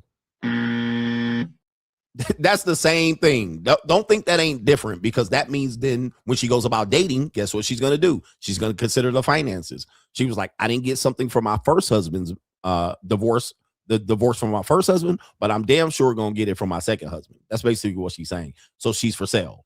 That's her price. She's putting a price on it. This woman's doing the same thing. And these women were seen as conservative, white bread, Christian society. By the way, Orange County is considered very conservative. Just so you guys know, it's one of the most conservative areas of California. It's probably one of the few red counties in California that votes red consistently for the last 30 years. Orange County is considered conservative, but it also has the highest one of the highest divorce rates in the country, almost 70% at one point after the housing market crash. Lots of people second married, lots of gold diggers, lots of swinging. So there's tons of wealth there, but there's also tons of failed relationships because people are dating transactionally and trying to marry transactionally. And then when the marriage goes south, lots of divorce. Some of the most richest divorce attorneys are in Orange County, California. All right. They have almost the highest amount of divorce attorneys per capita in Orange County, California. And this is conservative. So that's why I've been telling you the conservative grift doesn't tell you the entire picture. All right. And also highly Catholic and religious in Orange County. All right. So let's continue. Let's continue. And then you have this mindset there. That can seem taboo. It can seem shallow. It can seem greedy. I think it's smart. Is it a matter of reconciling the transactional nature of relationships? Because a lot of people will say, no, they shouldn't be transactional, should be all about love, and that's it. Oh my gosh. I think. And the truth of it is, I think, as some of the relationships psychologists and coaches that I've had on have said, that they are transactional. You just have to not making, I think there's an art to making a relationship, which is transactional by nature. Everything's transactional. You have to make it feel like it's not. Okay, that's an important point. You have to make it feel like a relationship is not transactional. You can't say it's not transactional. You have to make it feel like it's not transactional. And that's what people will argue. Well, not with me. She really likes me. Okay. Don't pay rent for a year. See what happens. You're going to lose a girl. Okay. So people have a good idea of making it look like it's transactional. A woman will say, I'm not a gold digger, I'm a goal digger, GOAL. It's not about the money. It's about the man that wants to become better and ambitious. That's transactional. So you're not going to get with the guy if he's not ambition, if he lacks ambition, if he's not going to become better and make more money. That's transactional. If a woman says, I don't care about a man's money, I care about his time. That's transactional. That would be a woman that's more geared and oriented to you spending more quality time with her as opposed to becoming more ambitious. It's the same thing. All right. But guys, he made an important point. The idea is to make it not look transactional, but it's all transactional. Let's continue. Yeah, everything is transactional. You know, it's funny. I remember a guy friend of mine years ago saying, you know, I talk about how, you know, I think I should get paid for sex, for example. And he goes, oh, we all pay for it in one way or another. And I'm like, that's exactly it, is like all relationships are transactional to a degree for in whatever way. And I'm making women add to their standards. And that's how I articulate it. I try to make it less about transaction and more about having a standard that your life partner is successful on their own. Okay. So now this woman here, I'm going to make it a standard. Again, we can play this game of word, semantic, wordplay, and this and stuff. So she's saying it's transactional, but now it's a standard. And now she's coaching not men, but women. You see the title of the stream here, The Wholesome Slut. Okay. I didn't title that. They titled it that. She's coaching women to do this. And yes, there are women that are going to buy into this because that's what they believe they feel they deserve. Let's continue. Manifest.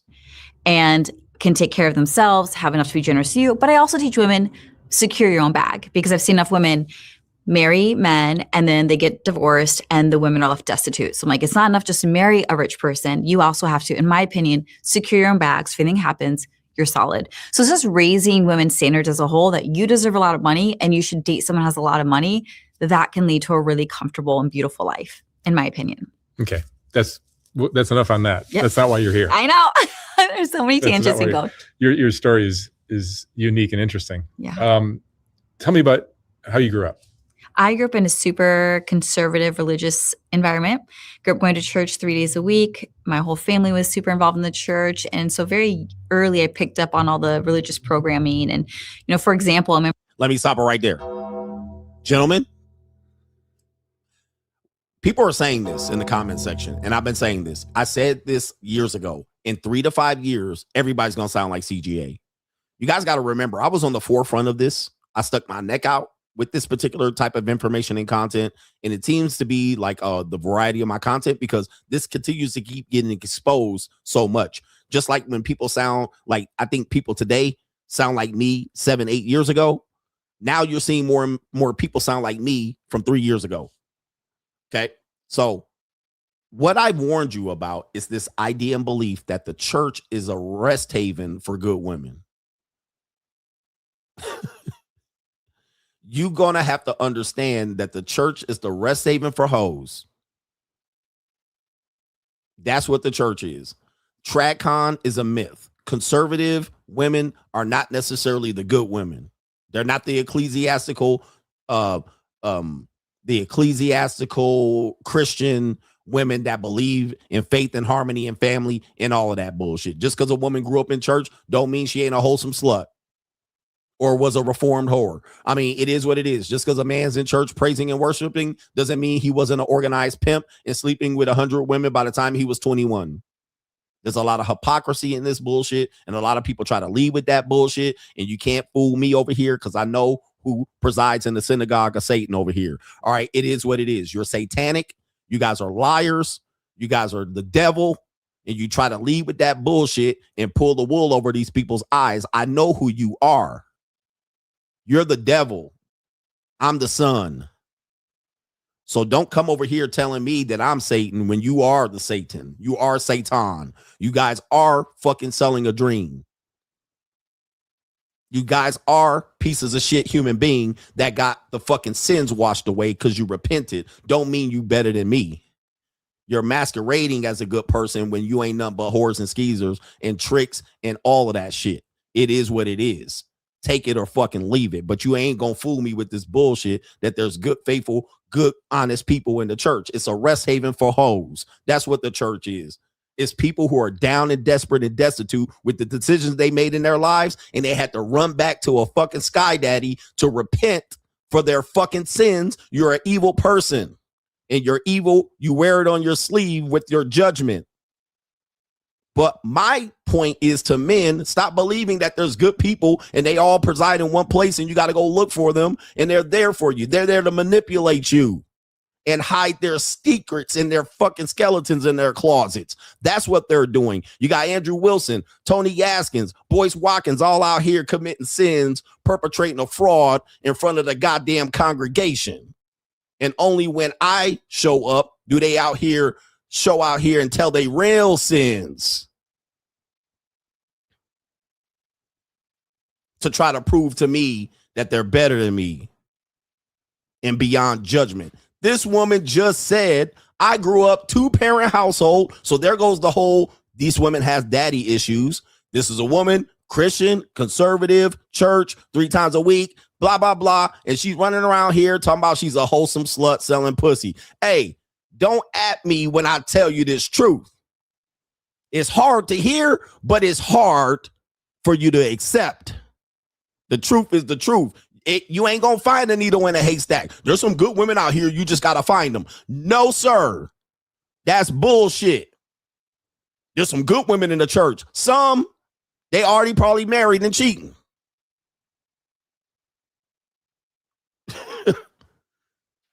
It is what it is. But these people perpetrating a fraud and they're trying to shoot their arrows at me because I'm bursting the bubble and I'm pulling up the skirt of these fraudulent, fugazi ass hoes and skeezers and perpetrating ass pimps.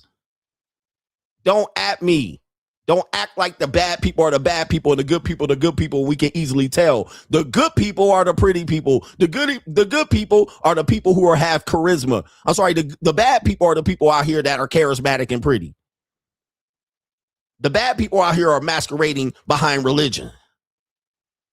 Not the good people. The good people can live with themselves and sleep at night. The fucking bad people masquerading behind religion can't sleep at motherfucking night. So when I show up, they see me as a threat. When I come in here telling you the truth, the motherfuckers turn, their horns start to be exposed. This woman just said, grew up in church, 2-parent household, Christian family, conservative voting, and guess what? She out here. We had a married couple, 2 people married. They in Sedona meeting, and everybody's like, maybe they ain't cheating. Like, we stupid. You had a woman out here married. Her husband deletes himself. She out here pregnant with another man's baby, and she knew him during the marriage. Put 2 and 2 together. This shit ain't hard. Look at these niggas leaving. These niggas leaving. These people you guys are crazy, bruh.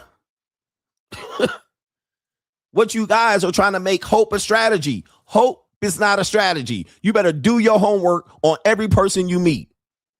Do your homework on them. Vet them. Pull they fucking file. Don't trust them. Trust with information. Information being hidden. Don't trust them motherfuckers. Kick their ass to the curb when you pull they goddamn file. Out here selling you motherfuckers a pipe dream, and you old bitches out here thinking some man gonna work all his life to take your soggy ass. At the end of the day, you guys are a disgrace. Just as much as these bullshit ass red pill men are a disgrace, trying to find the good women out here and try to save these hoes from harming themselves. Let these hoes harm themselves. They're not a victim. These are volunteers. These are choice makers. Let me get off this fucking YouTube. Let's do these super chats out here.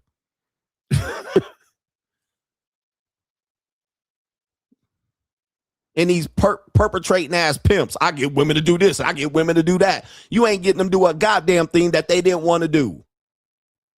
They wanted to do that goofy ass shit that they did to you, nigga. You didn't make them do nothing. They was planning on doing it with you. You didn't do shit but show up.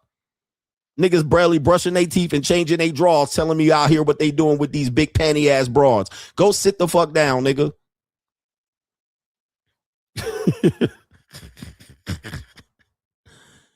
Sit the fuck down with your wet behind the ears, popcorn ceiling, motherfucking no goddamn central air conditioner having ass. Country big Bama goofy teeth ass nigga. Get the fuck out of my face. Niggas ain't got no car insurance, no motherfucking, you can't pay car insurance and rent in the same motherfucking 30 days, but you want to tell me what you doing with these big panty assholes. Nigga, if you go, they want to fault men when they work hard, when they want to date younger women in their prime. All right, you shouldn't do it. Get the fuck out my face, nigga. Fuck out of my face, like I'm making her do something she wasn't doing to some other nigga the last night. Right? Fuck out of my face, man. You people ain't shit. You people ain't shit. Twin mattress activity having ass nigga. Hey man, why don't you upgrade your mattress to full size and get a real bed frame and a headboard before you talk to me, nigga? Why don't you get some ceilings that are not 10 and 9 feet high, and then you got some 20 feet ceilings, nigga, and then you can talk to me.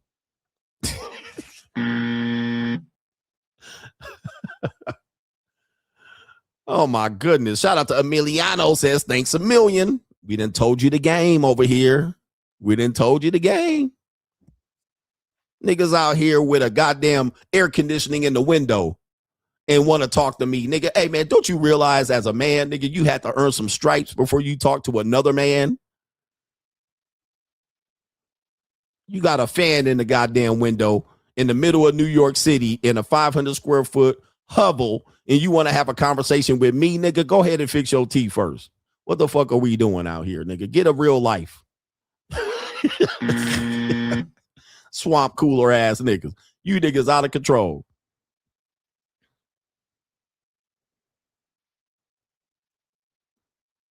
And it's the men that I'm more disappointed in. As a content creator, as much as this space likes to talk shit about women, it's the men that are the biggest disappointment in our world today. It is the men that make me just look at life and go, can we do without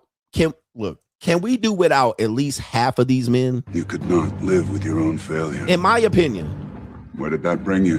In my opinion, I believe we can do without half the population of men that we have today. Now, I'm not trying to say we can commit a genocide or anything, but we could do without half the population of men. And statistically, we can, because it only takes 15. What is the math? It only takes 1,500 men to actually populate the earth. We could do without most of you niggas. Like, we need war.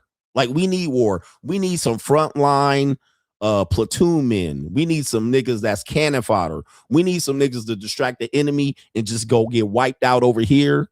And then we can just go ahead and raid the fucking palace and remove the queen. We need some people to line up, some infantry men. We need some people to just crash out men. We could do without half the population of men today. Because most of y'all is a waste of space. Most of y'all ain't gonna get no girl, no pussy, no wife. You ain't gonna procreate or none of that shit. Y'all, you don't got a chance in hell. Failure.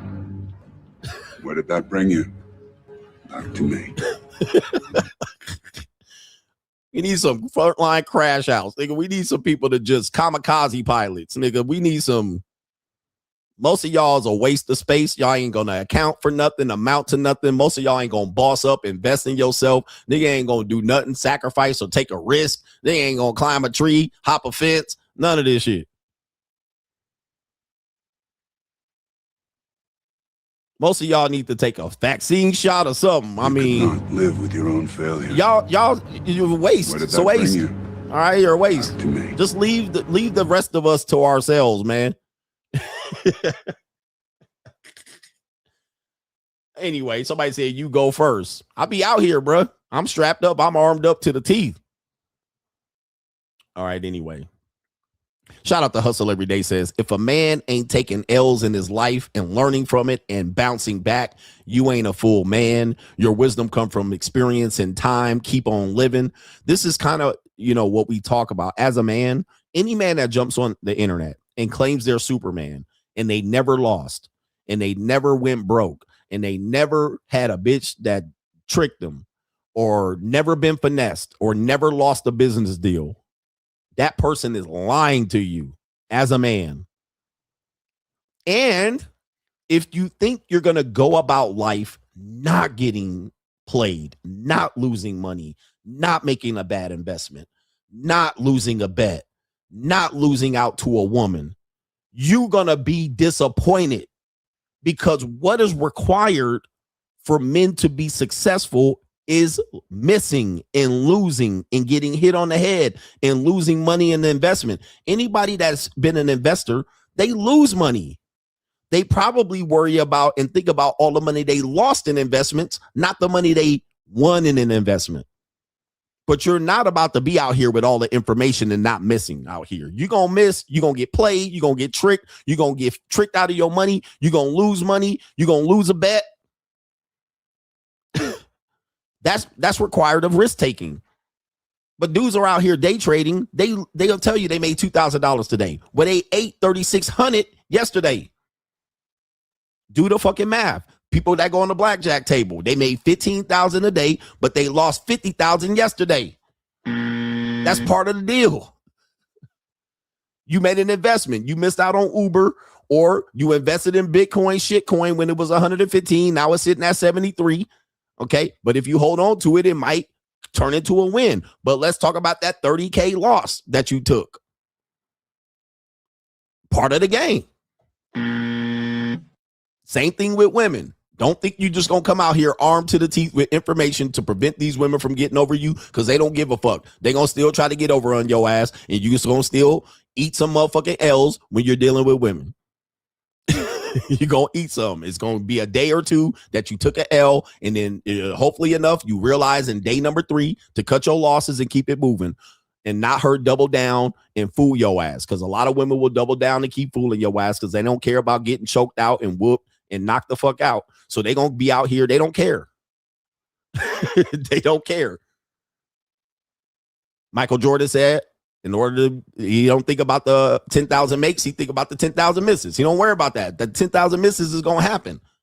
He got the makes over here. Nobody batting 1,000 except for CGA. So you got to know that, bro. Men are out here not trying to take no losses. What I'm not trying to do is get destroyed. I'm not trying to get destroyed. What can I do to not get destroyed? I'll take an L here and there, but most of the time I'm taking some dubs and I'm taking some incremental wins, and I'm matriculating the ball down the field. And sometimes I get in the red zone. Sometimes I motherfucking get a wide open layup. Sometimes I get a steal. Sometimes I turn the ball over. What I don't want to do is turn the ball over every day. Every day I turn the ball over. Every day I turn the ball over. Every day I fumble on the goal line. Every day I fumble on the goal line. That's what you guys are doing. Some of you niggas ain't even in the game. You ain't even got the cleats on. Niggas ain't even put on they goddamn jock strap. Niggas ain't take no warm-up shots. Some of y'all ain't even in the game.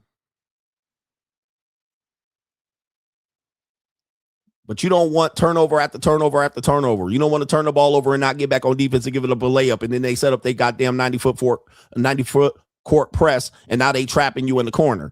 That's humiliation. But you're not going to be out here not taking no losses. Not when it comes to women, not when it comes to making money, not when it comes to trading. There's nobody out here that got an undefeated plan for you not to get fucked over. Right? So learn from your losses, lick your wounds, heal, get your ass back out here, and don't make the same idiot mistakes over and over again. And don't come out here and get destroyed. Okay. But anybody telling you that they ain't losing out here, they lying. They probably hiding a whole bunch of losses right up under their bed. Okay. They hiding losses right behind. They hiding hella losses. Talking about they ain't lost shit. I'm like, shit. As my grandfather said, keep living. Keep living. Shout out to Ace Boogie, says coach overseas selling dreams. All right. Shout out to my lings over here. What kind of fuck you give me? Okay. Shout out to my lings out here. They love me. And another thing, a lot of dudes will be like, these women don't really like you. But like, what do you mean? Well, they like the lifestyle. They like what you provide. I'm like, so have you been in a situation where you've done what I've done? Did you experience the woman never really liking you? Or are you just assuming that? Are you wishing that? Are you hoping that's the case? Which one is it? Have you experienced that? Do you know that? Did you talk to her? Are you wishing that's the case? Which one is it? Okay. Because I would like to know. Well, I believe so. You don't know. You're just saying that. You're just hoping that's the case so that you don't have to actually do the same thing. You can stay broke on a twin mattress eating beans out of a fucking can with a goddamn fan in your window for air conditioning. You want to live that life? Go for it. Captain Crunch crumbs all in your fucking shag carpet. All right, go for it. Mosquitoes biting you in the middle of the night. Is that what you're trying to hope is that the case? Or do you know that's the case? Have you experienced that?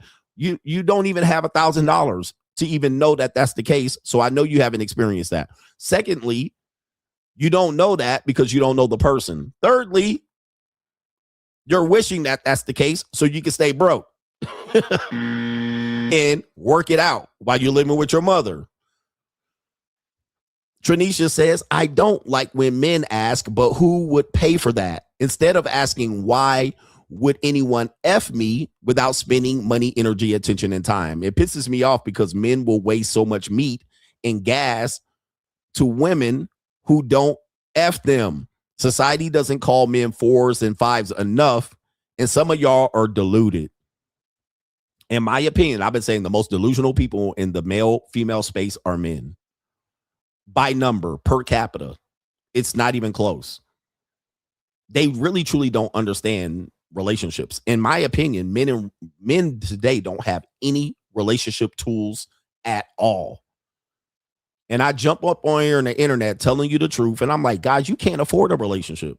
Okay. You can't afford a relationship. Yes, I can, because if a woman really likes you, all this bullshit. I'm like, bro, have you ever been in a long-term relationship? Nigga, have you ever lived with a woman? And then you want kids on top of this? And y'all niggas living in an apartment? I'm like, bro, y'all crazy. You guys are delusional. You don't think money's ever going to come up if in a long-term relationship and you have kids and you think she's going to pay half? Like, what are y'all talking about?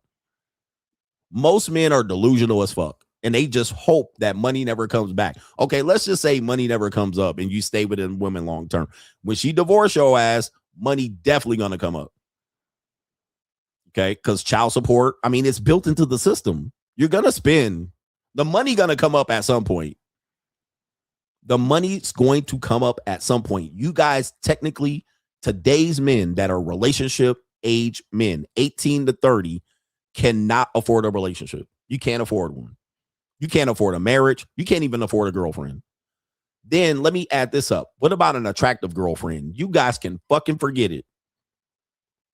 You guys cannot afford an attractive girlfriend. There's no way. Because girlfriends, attractive women, spend money like it's fucking water. I mean, just to stay attractive. And let's just start with the white women. White women are 6s. No white woman naturally is above a 6. No white woman is so if you want to date white women, no white woman is attractively. No white woman is statistically a 6 naturally. A white woman's highest peak she can be naturally is a 6. Now, when you see an attractive woman, that woman is made up very expensively. Okay. Hair extensions, hair, blonde, cutting colors, eye makeup, eyeshadow, motherfucking small eyelashes, mascara, just to look like Sydney Sweeney. Right? Because Sydney Sweeney certainly is a 6 without makeup, and I ain't trying to shit on her because I'll still smash. But she basic. I have women look like Sydney Sweeney without makeup. But if you pull a pile of makeup on Sydney Sweeney, now she a 9. But at the end of the day, no white woman is above a 6 naturally. All right. She gonna have to manufacture her ass up to an 8 or a 9. It's damn near impossible. Then we got the aging, the lack of melanin, the lip injection, the Botox. You know what it takes for a white woman to look good? You can't afford it. You can't afford it. Because most of them got fair eyelashes. You know what I mean? Now they got to darken their eyelashes and darken their eyebrows. And, bro, stop. You ain't ready. And nigga said in Russia. Are you in Russia? Nobody's in Russia right now. And let me just tell you, I dated Russian women. Russian women are the most admittedly out and out gold diggers. So let's just say you get a Russian woman. She about to run your pockets. She about to run your pockets. So let's just say you get a 9 Russian. None of you niggas are getting 9 Russians because you can't afford a 9 Russian. You're about to get your fucking pockets picked trying to maintain a Russian woman because they don't care about spending your money. They are colder than a Russian woman. You're going to get your pockets picked dating an attractive Russian. Stop with this hope and dream bullshit. You're going to get your pockets ruthlessly picked dating a Russian. That's attractive. Okay, you don't got it. Y'all don't got it, guys. You don't got it. Stop with the hopes and fantasies and dreams. None of y'all niggas are even going into Russia, all right, to get them. And this woman grew up fighting in the projects, all right, and her mama was in bread lines and shit. And she over there gonna clean you, pick your pockets clean dry. And as soon as you ain't got the money, she gonna move on quickly. They do not play. Russian women do not play. Trust me. Don't think you're going to go up in there and play that game. Well, I went over there and I got a couple of Russian. Okay, yeah. Some of y'all going to fucking get one here and there and fuck one here and there. But just, you're not getting a Russian woman for nothing. They don't play that shit.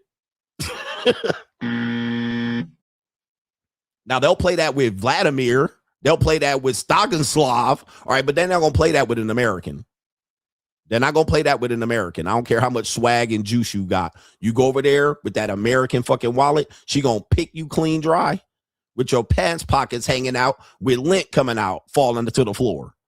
All right. And as soon as you ain't got it, she going to kick your ass smooth to the curb. All right. With her pretty Russian ass. All right. Real quick. So don't come over there thinking you're going to get an attractive Russian woman for cheap and nothing. She going to clean your ass out. She'll clean you out and just look at you dead like what?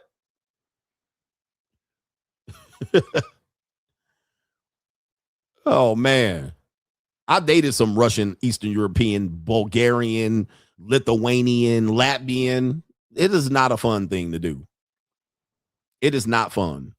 And that was before the junior college. And then I dated one Russian woman at the junior college. And I was like, never again. All right. I was like, they look good. They fun, but they don't know the cost of anything. Nor do they care, bro. Nor do they care. They are cold-blooded. They are cold-blooded. And when you date a Russian woman, you got to be colder than her. Shout out to Steph is cold. I dated this Russian woman, Latvian woman, and she had the nerve to say I was cold. I was like, what? That's the pot calling the kettle Russian. You got the nerve to call me cold-blooded. I was like, I had to be cold-blooded dealing with you. Same thing with Middle Eastern women, man. Middle Eastern women. I'm going to get a Persian Middle Eastern woman. Not in the United States or not.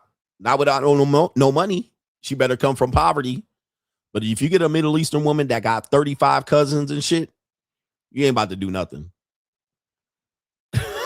Persian woman. Dudes be out here, really out here delusional, thinking they going to show up. The only women that you can bet to get for cheap, that you can guarantee you can get for shekels, are Southeast Asian women. That's it. That's it. Southeast Asian women. You can get for pennies on the dollar. They the cheapest thing going in the world. Southeast Asia. That's Cambodia, Vietnam, Thailand, and the Philippines. And Laos. And there's another one.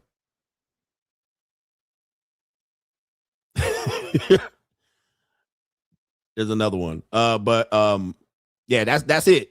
That's it. And then they'll still run your pockets over 30 years. So they not going to take no loss overall. But they're going to run your pockets for 30 years, or they'll finesse you with the family. All right. So now they're like, well, I'm cheap, but my family costs. So now you take care of the grandma and grandpa, old ass, because they live for like 180 years. So their grandpa, great grandpa, still alive and shit. All of a sudden, they got cousins, they got brothers that are their fucking husbands and boyfriends. Now you taking care of him, the brother that is down on his luck. Now he done moved into your property over there. That's in her fucking name because you can't own it. All right. And it's a matter of time before you come back to America and visit your family and come back. And now you kicked out the fucking house. All right. Just like that. He said, how come I never go to Africa? What? These niggas are dumb. Okay. Africa is a big continent. Why would I? And I only got fucking 3 weeks. Can't cover Africa in 3 weeks. I'm going to need 3 months to cover Africa the way you want to cover it. But y'all broke ass niggas be trying to go over there for 3 weeks and come back with fucking shoestring holding up your pants. All right. You can't cover Africa in 2 fucking weeks. You're going to need damn near 2 months to cover it properly. 3 months. Got a plan for it. I don't want to just spend 20 hours flying over to Nigeria, 20 hours back for 2 fucking weeks. All right. Like what? When I'm over there, I want to make it kill. I want to be over there, make content, spend time in the jungle, Madagascar, nigga. I want to do the whole fucking thing. I want to do it right. And I don't want to take 8 flights over there to back and forth to do the shit. I want to do it once. All right. That's why. Now, does that help you, or were you trying to make it a racial issue? You need a turret. Who wants to fly 16 hours 8 times to go to Africa? All right. It's a very, very, very hard trip to do. It's a large continent. You got a lot to cover. I'm not taking 8 trips to Africa, nigga. Right? To try to cover it. I'm not just going to go there for a week or 2 to hang out in Nigeria and come back. There ain't enough Nigerian pussy for me to go over there and hang out for 2 weeks in Nigeria. And by the way, the biggest scams are being on you black ass niggas going to Africa. So I'm going to imagine the scams that are going to be pulled on me when I pull up to Africa. All these niggas coming up with berets, all right, and AK-47s talking about they going to protect me, and all they going to do is extort me for money. So all right. I got to be ready to be out here holding that fucking whip, trying to whip flies off, trying to find out how to get water to me, and some African bitch walking around with a pot on her fucking head. All right. Nigga. Hey, this is how you get the flies away. You got to wave this fucking leather strap. All right. Fuck out of here, nigga. Sitting there with the mosquitoes running around here looking like horse flies biting me and shit. All right. Sitting out in the middle of the fucking desert. Telling me to come home so I can get extorted by these black ass niggas. All right. Hell no. Shit. Anyway. And I got to get my shots too. So there's that. Trying to get me to Africa like these niggas better. All right, it's better to go see your people. Them ain't my motherfucking people. They look like me, nigga, but they ain't my people. As soon as I show up, I'm American with American dollars that they gonna try to steal and beg from me. Them ain't my people. Let me continue. Mystic Nurse says, CGA, ecclesiastically speaking, Jesus is a wrath. He says, ecclesiastically speaking, Jesus is a wrath, not a zombie. Shout out to you, a wrath. I got to look up what that definition is, but thank you for clearing that up. Anyway, we got Brandon. Just I saw this woman on another channel. She's a former pastor, was married, and I believe has 4 kids or so. You haven't missed at all. Salute to the GOAT. You are acknowledged. Flowers, coach. Shout out to Brandon. Appreciate you. All right. A former pastor, married, 4 kids, probably out here skeezing. It's a wraith or a wrath? It's a wraith. I'm not sure. Initial DL says, I went to the dark side way early on back in 2008 when I first moved to LA. Then after a while, I tried the whole normie dating thing, complete waste of time and money, and it burnt me out. Being back at the JUCO and never going back to normie dating. Free agent lifestyle for life. Shout out to the normie daters out here. Jesus is a wraith. All right, it's a wraith. Yeah, people still normie date. And I'll just look at you like, couldn't be me. Y'all can go about that. And I see you guys frustrated. I see the women frustrated. And I'm like, you guys waste your time. Like most of the major frustration comes from dating, date number 1, 2, and 3. Most dates don't even get to date 3 in today's world. The majority get to 1, maybe 2.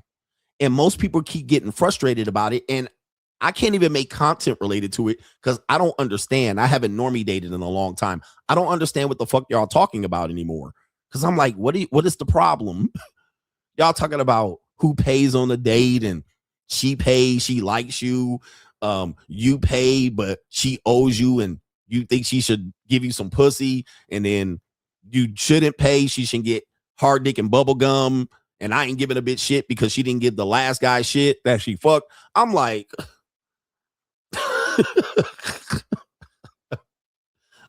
and what have we learned here? And I see old dudes talking about it. I'm like, you realize there's another alternative? You don't have to do that. Like, you don't have to do that. Literally, you could not date. How about that? How about if you can't afford to date, don't date? Well, these women make their own money and they not spending it. They spend it on the guy they like. And I'm like, okay, there's another solution. How about you make some more money? How about make some more money? How about stop broke dating, make some more money, 2 years later, come back to the dating marketplace? Like, well, we shouldn't have to as men. Oh, God. I'm just too above that conversation. I'm like, I don't get it. Like, I literally wrote a book. Okay, if you're not happy with your dating prospects, stop dating. Focus on yourself, build your money up, this type of thing. Well, not all men gonna be rich. Oh, God. And women gonna use you for your money. Oh, my Lord. And women make their own money, so they should contribute. Oh, Lord Jesus. You realize you don't have to deal with this aggravation and frustration. You don't have to negotiate this. Just stop dating while you're broke. Stop doing that. And I can guarantee you one thing. When you stop doing that and you improve your position, one thing's going to happen. The women you were previously frustrated dating are going to look like trailer park trash, just improving your income $30,000.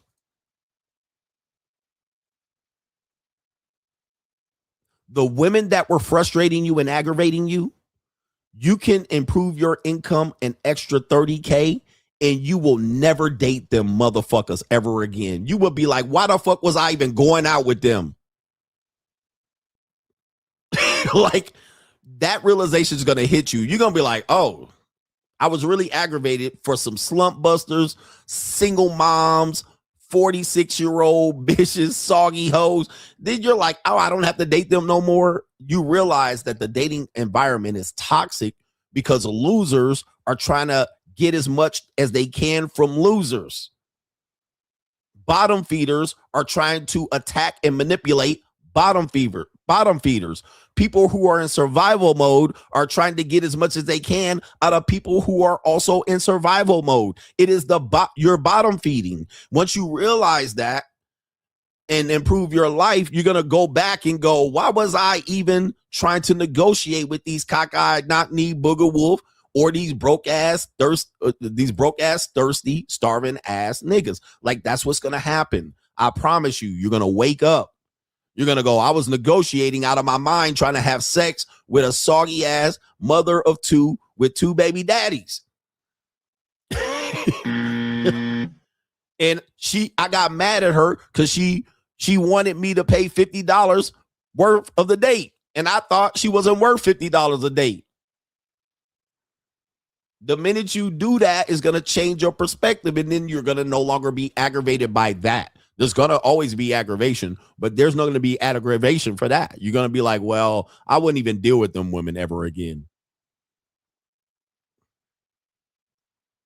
Okay. But you can't have two people in survival mode and struggle mode making it work. It's not going to work. It's just both people are, I think, unhealthy to be able to do it. That's like two divorcees trying to date. Both people are damaged and hurt and obliterated. They've been nuked. All right, and now they're coming out here trying to healthy date, and I knew women, and I can include myself in this. They were literally going through court cases with their exes and trying to date. gentlemen and ladies, if you're going through child support hearings, divorce proceedings, she's taking you back to court all the time for ex parte hearings, you need to stop dating. Last thing you fucking need to do is be in a relationship. You need to focus on getting that straight, ironing that shit out, putting starch on it, increasing it up, get that right. Focus on your children. If you have them, heal, stack some money, go travel, go to the Philippines and touch sea Mexicans up and down before you even consider trying to date or have a relationship. How the hell a woman dating out here and taking her fucking baby daddy to child support court is beyond me. She need to go sit the fuck down.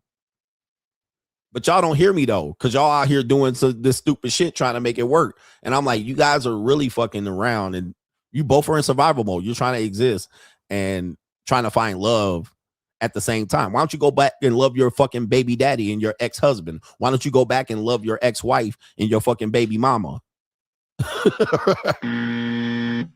All right, how about you do that? Or how about you stay single and stay out of everybody else's fucking life and hair, bringing your toxic ass out here on the dating marketplace? Why don't you go make something of your fucking life and then pick up the pieces of your life and go do something? Why don't you do something with yourself? Shout out to our brother here. I got some more. Kevin Sullivan says, Coach, I tried to give a coworker that's 22 years old, about to get married, some game on marriage. All the married old dudes at my job shot it down. Sad some married dudes won't tell the real sometimes. Well, misery loves company.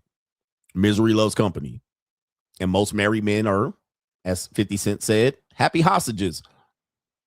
Shout out to Hustle Every Day says, stop that back to Africa shit. White folks don't talk about going back to Ireland or France. Facts. He says they know they won't they know they are not wanted back. He says the poor huddled masses, indigent, sick, and lame are not welcome back to the UK or the EU. For real though. For real though. I've dated linglings in the United States. They ain't never been back to Asia. Nobody be like, are you going back to Asia? All right. I dated a Cambodian chick, never been in Cambodia. I dated a Thai chick, never been to Thailand. So what the fuck, man? Like, stop this. You gonna go back to Africa ass nigga. All right, man. Look, I don't have no connection to Africa. Now, genealogy wise, I do, but I don't know nobody there. All right. I got some people that look like me in Africa, like a motherfucker, though. I would jump off the plane and they'd be like, you look like a lighter version of me. All right. Because, you know, we're all mixed over here. But I don't got no connection to those motherfuckers back there. All right. I don't have no connection or meaning. Niggas be going back there. I went to where they had the slave ships and I just felt this is normally women. They go back there. I went to the place where off the Ivory Coast, they had the slave ship sail and they had the prison and all that. I don't have no connection to none of that shit. All right. And I felt the aura and I felt the mystique of my ancestors. All right. I don't know one ancestor that I can track back to me over there. Now, I will say, glad they sent them motherfucking ships over here because I'm glad to be living in America because I sure don't want to be over there. I'm glad I'm in the United States, nigga. All right. All right, but I don't got no dog in that fight over there. I would just be like, yeah, this is interesting historically, but I wouldn't be like, I feel the chills in my bones from my ancestors. Not me. I don't give a fuck. I mean, I'm like, this is interesting history and shit, but all right, but yeah, bro, y'all be doing too much. People be trying to be the victim and going back all the way, harking back. Nigga, what was that? 1497, 1536. All right. I'll be pissing people off. I got too much shit to worry about than harkening back and thinking about my ancestor, who are prisoners, by the way. We're all descendant of prisoners and fucking prisoners of war. Our people sold us out. They didn't give a fuck that we were just prisoners and shit. We were just prisoners of war and victims of circumstances and getting captured for resources and shit like that. Sold us off to all these fucking people over here in the Middle East. They still selling these niggas. So I don't give a fuck.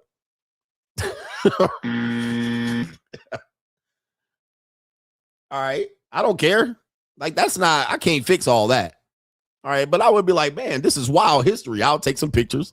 I'll be in the prison and like, damn, they was really down here. All right. But nobody wants to get on the actual ships that nobody can ever find. No, there's not one remnant of a slave ship. Nobody has one. Interesting. There's no sunken ship. There's no pictures of a ship. There's no ship that still exists. They're all gone. All right. How is there not one fucking slave ship that we can look back and be like, let's go on and actually see what happened? Not one.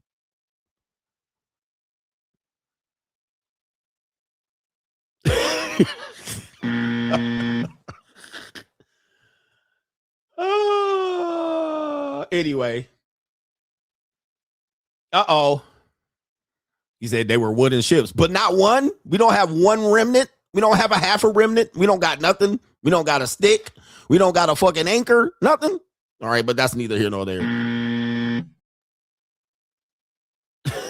Yeah.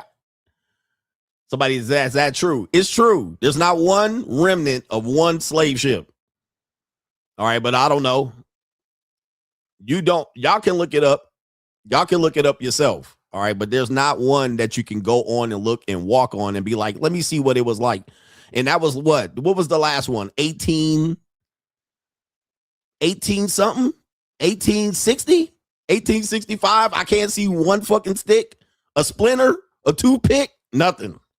All right, anyway.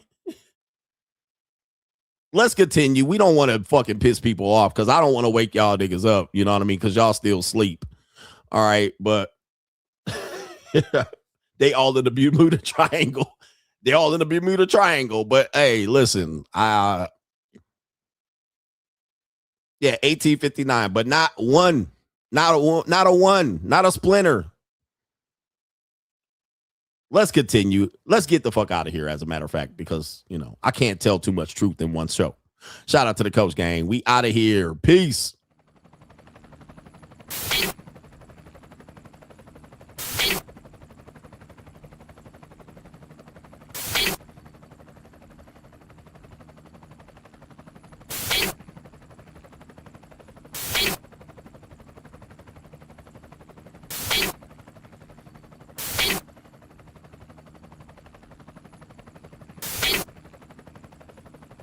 And you're in the Desert Storm bunker with Hollywood CGA.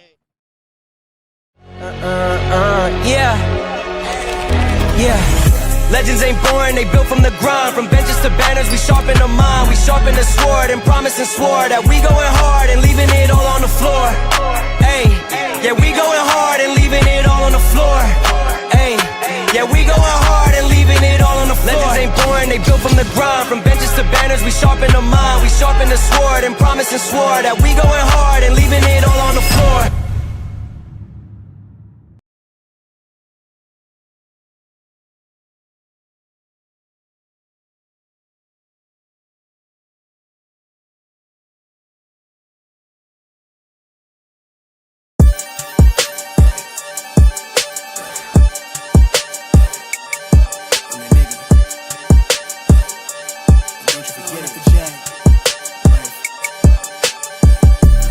Vibe blowing at the J, got the loud jumping at the pay. Everything I'm on slay. Everything I do is got the bands jumping at the bay. Vibe blowing at my J, got the loud jumping at the pay. Everything I'm on slay. Everything I do is got the bands jumping at the bay. Another milestone, look at that. Paper boy, I'm a paper route till I'm 6 down on my back. I'm an old soul like my dad. My old girl still a fan. And yo girl at the live show, so don't act like I ain't the man. I'm kicking my feet up, get frank like Aretha. I'm calm, but I'm teed up, just flip me a stack. The re-up just doubled up off of the muscle, I stuck to the task. They see me, I'm troubled, I'm bubbling up till it's stuck. And they want me to stay where I'm at. I'm good everywhere that I'm stepping, my presence is crucial. You know that this shit I don't trend. On a big wave, I'm controlling the tide. Snake eyes when you rolling the dice. So with the stakes inside, I could never take another nigga advice. They can't reach the sky, I'm aiming up high. I just wanna know what it's like. Y'all know what it's like, I come from outside of this. Out the quicksand, I'm the big man, doing big things. Cop a big change, up a state lines, doing stage dives on cam. Get my good side. It ain't no limit to my vision. Check the temp, I'm on fire with it. Got the bands jumping out the bag, Prosecco on ice. I'm nobody nice. Go run up a check. Demand my respect. I'm doing the most. I never quit. They want me to quit. I'm good as it come, I'm good as it gets. Vibe blowing at the jack. Got the loud jumping out the bag. Everything I'm on slap.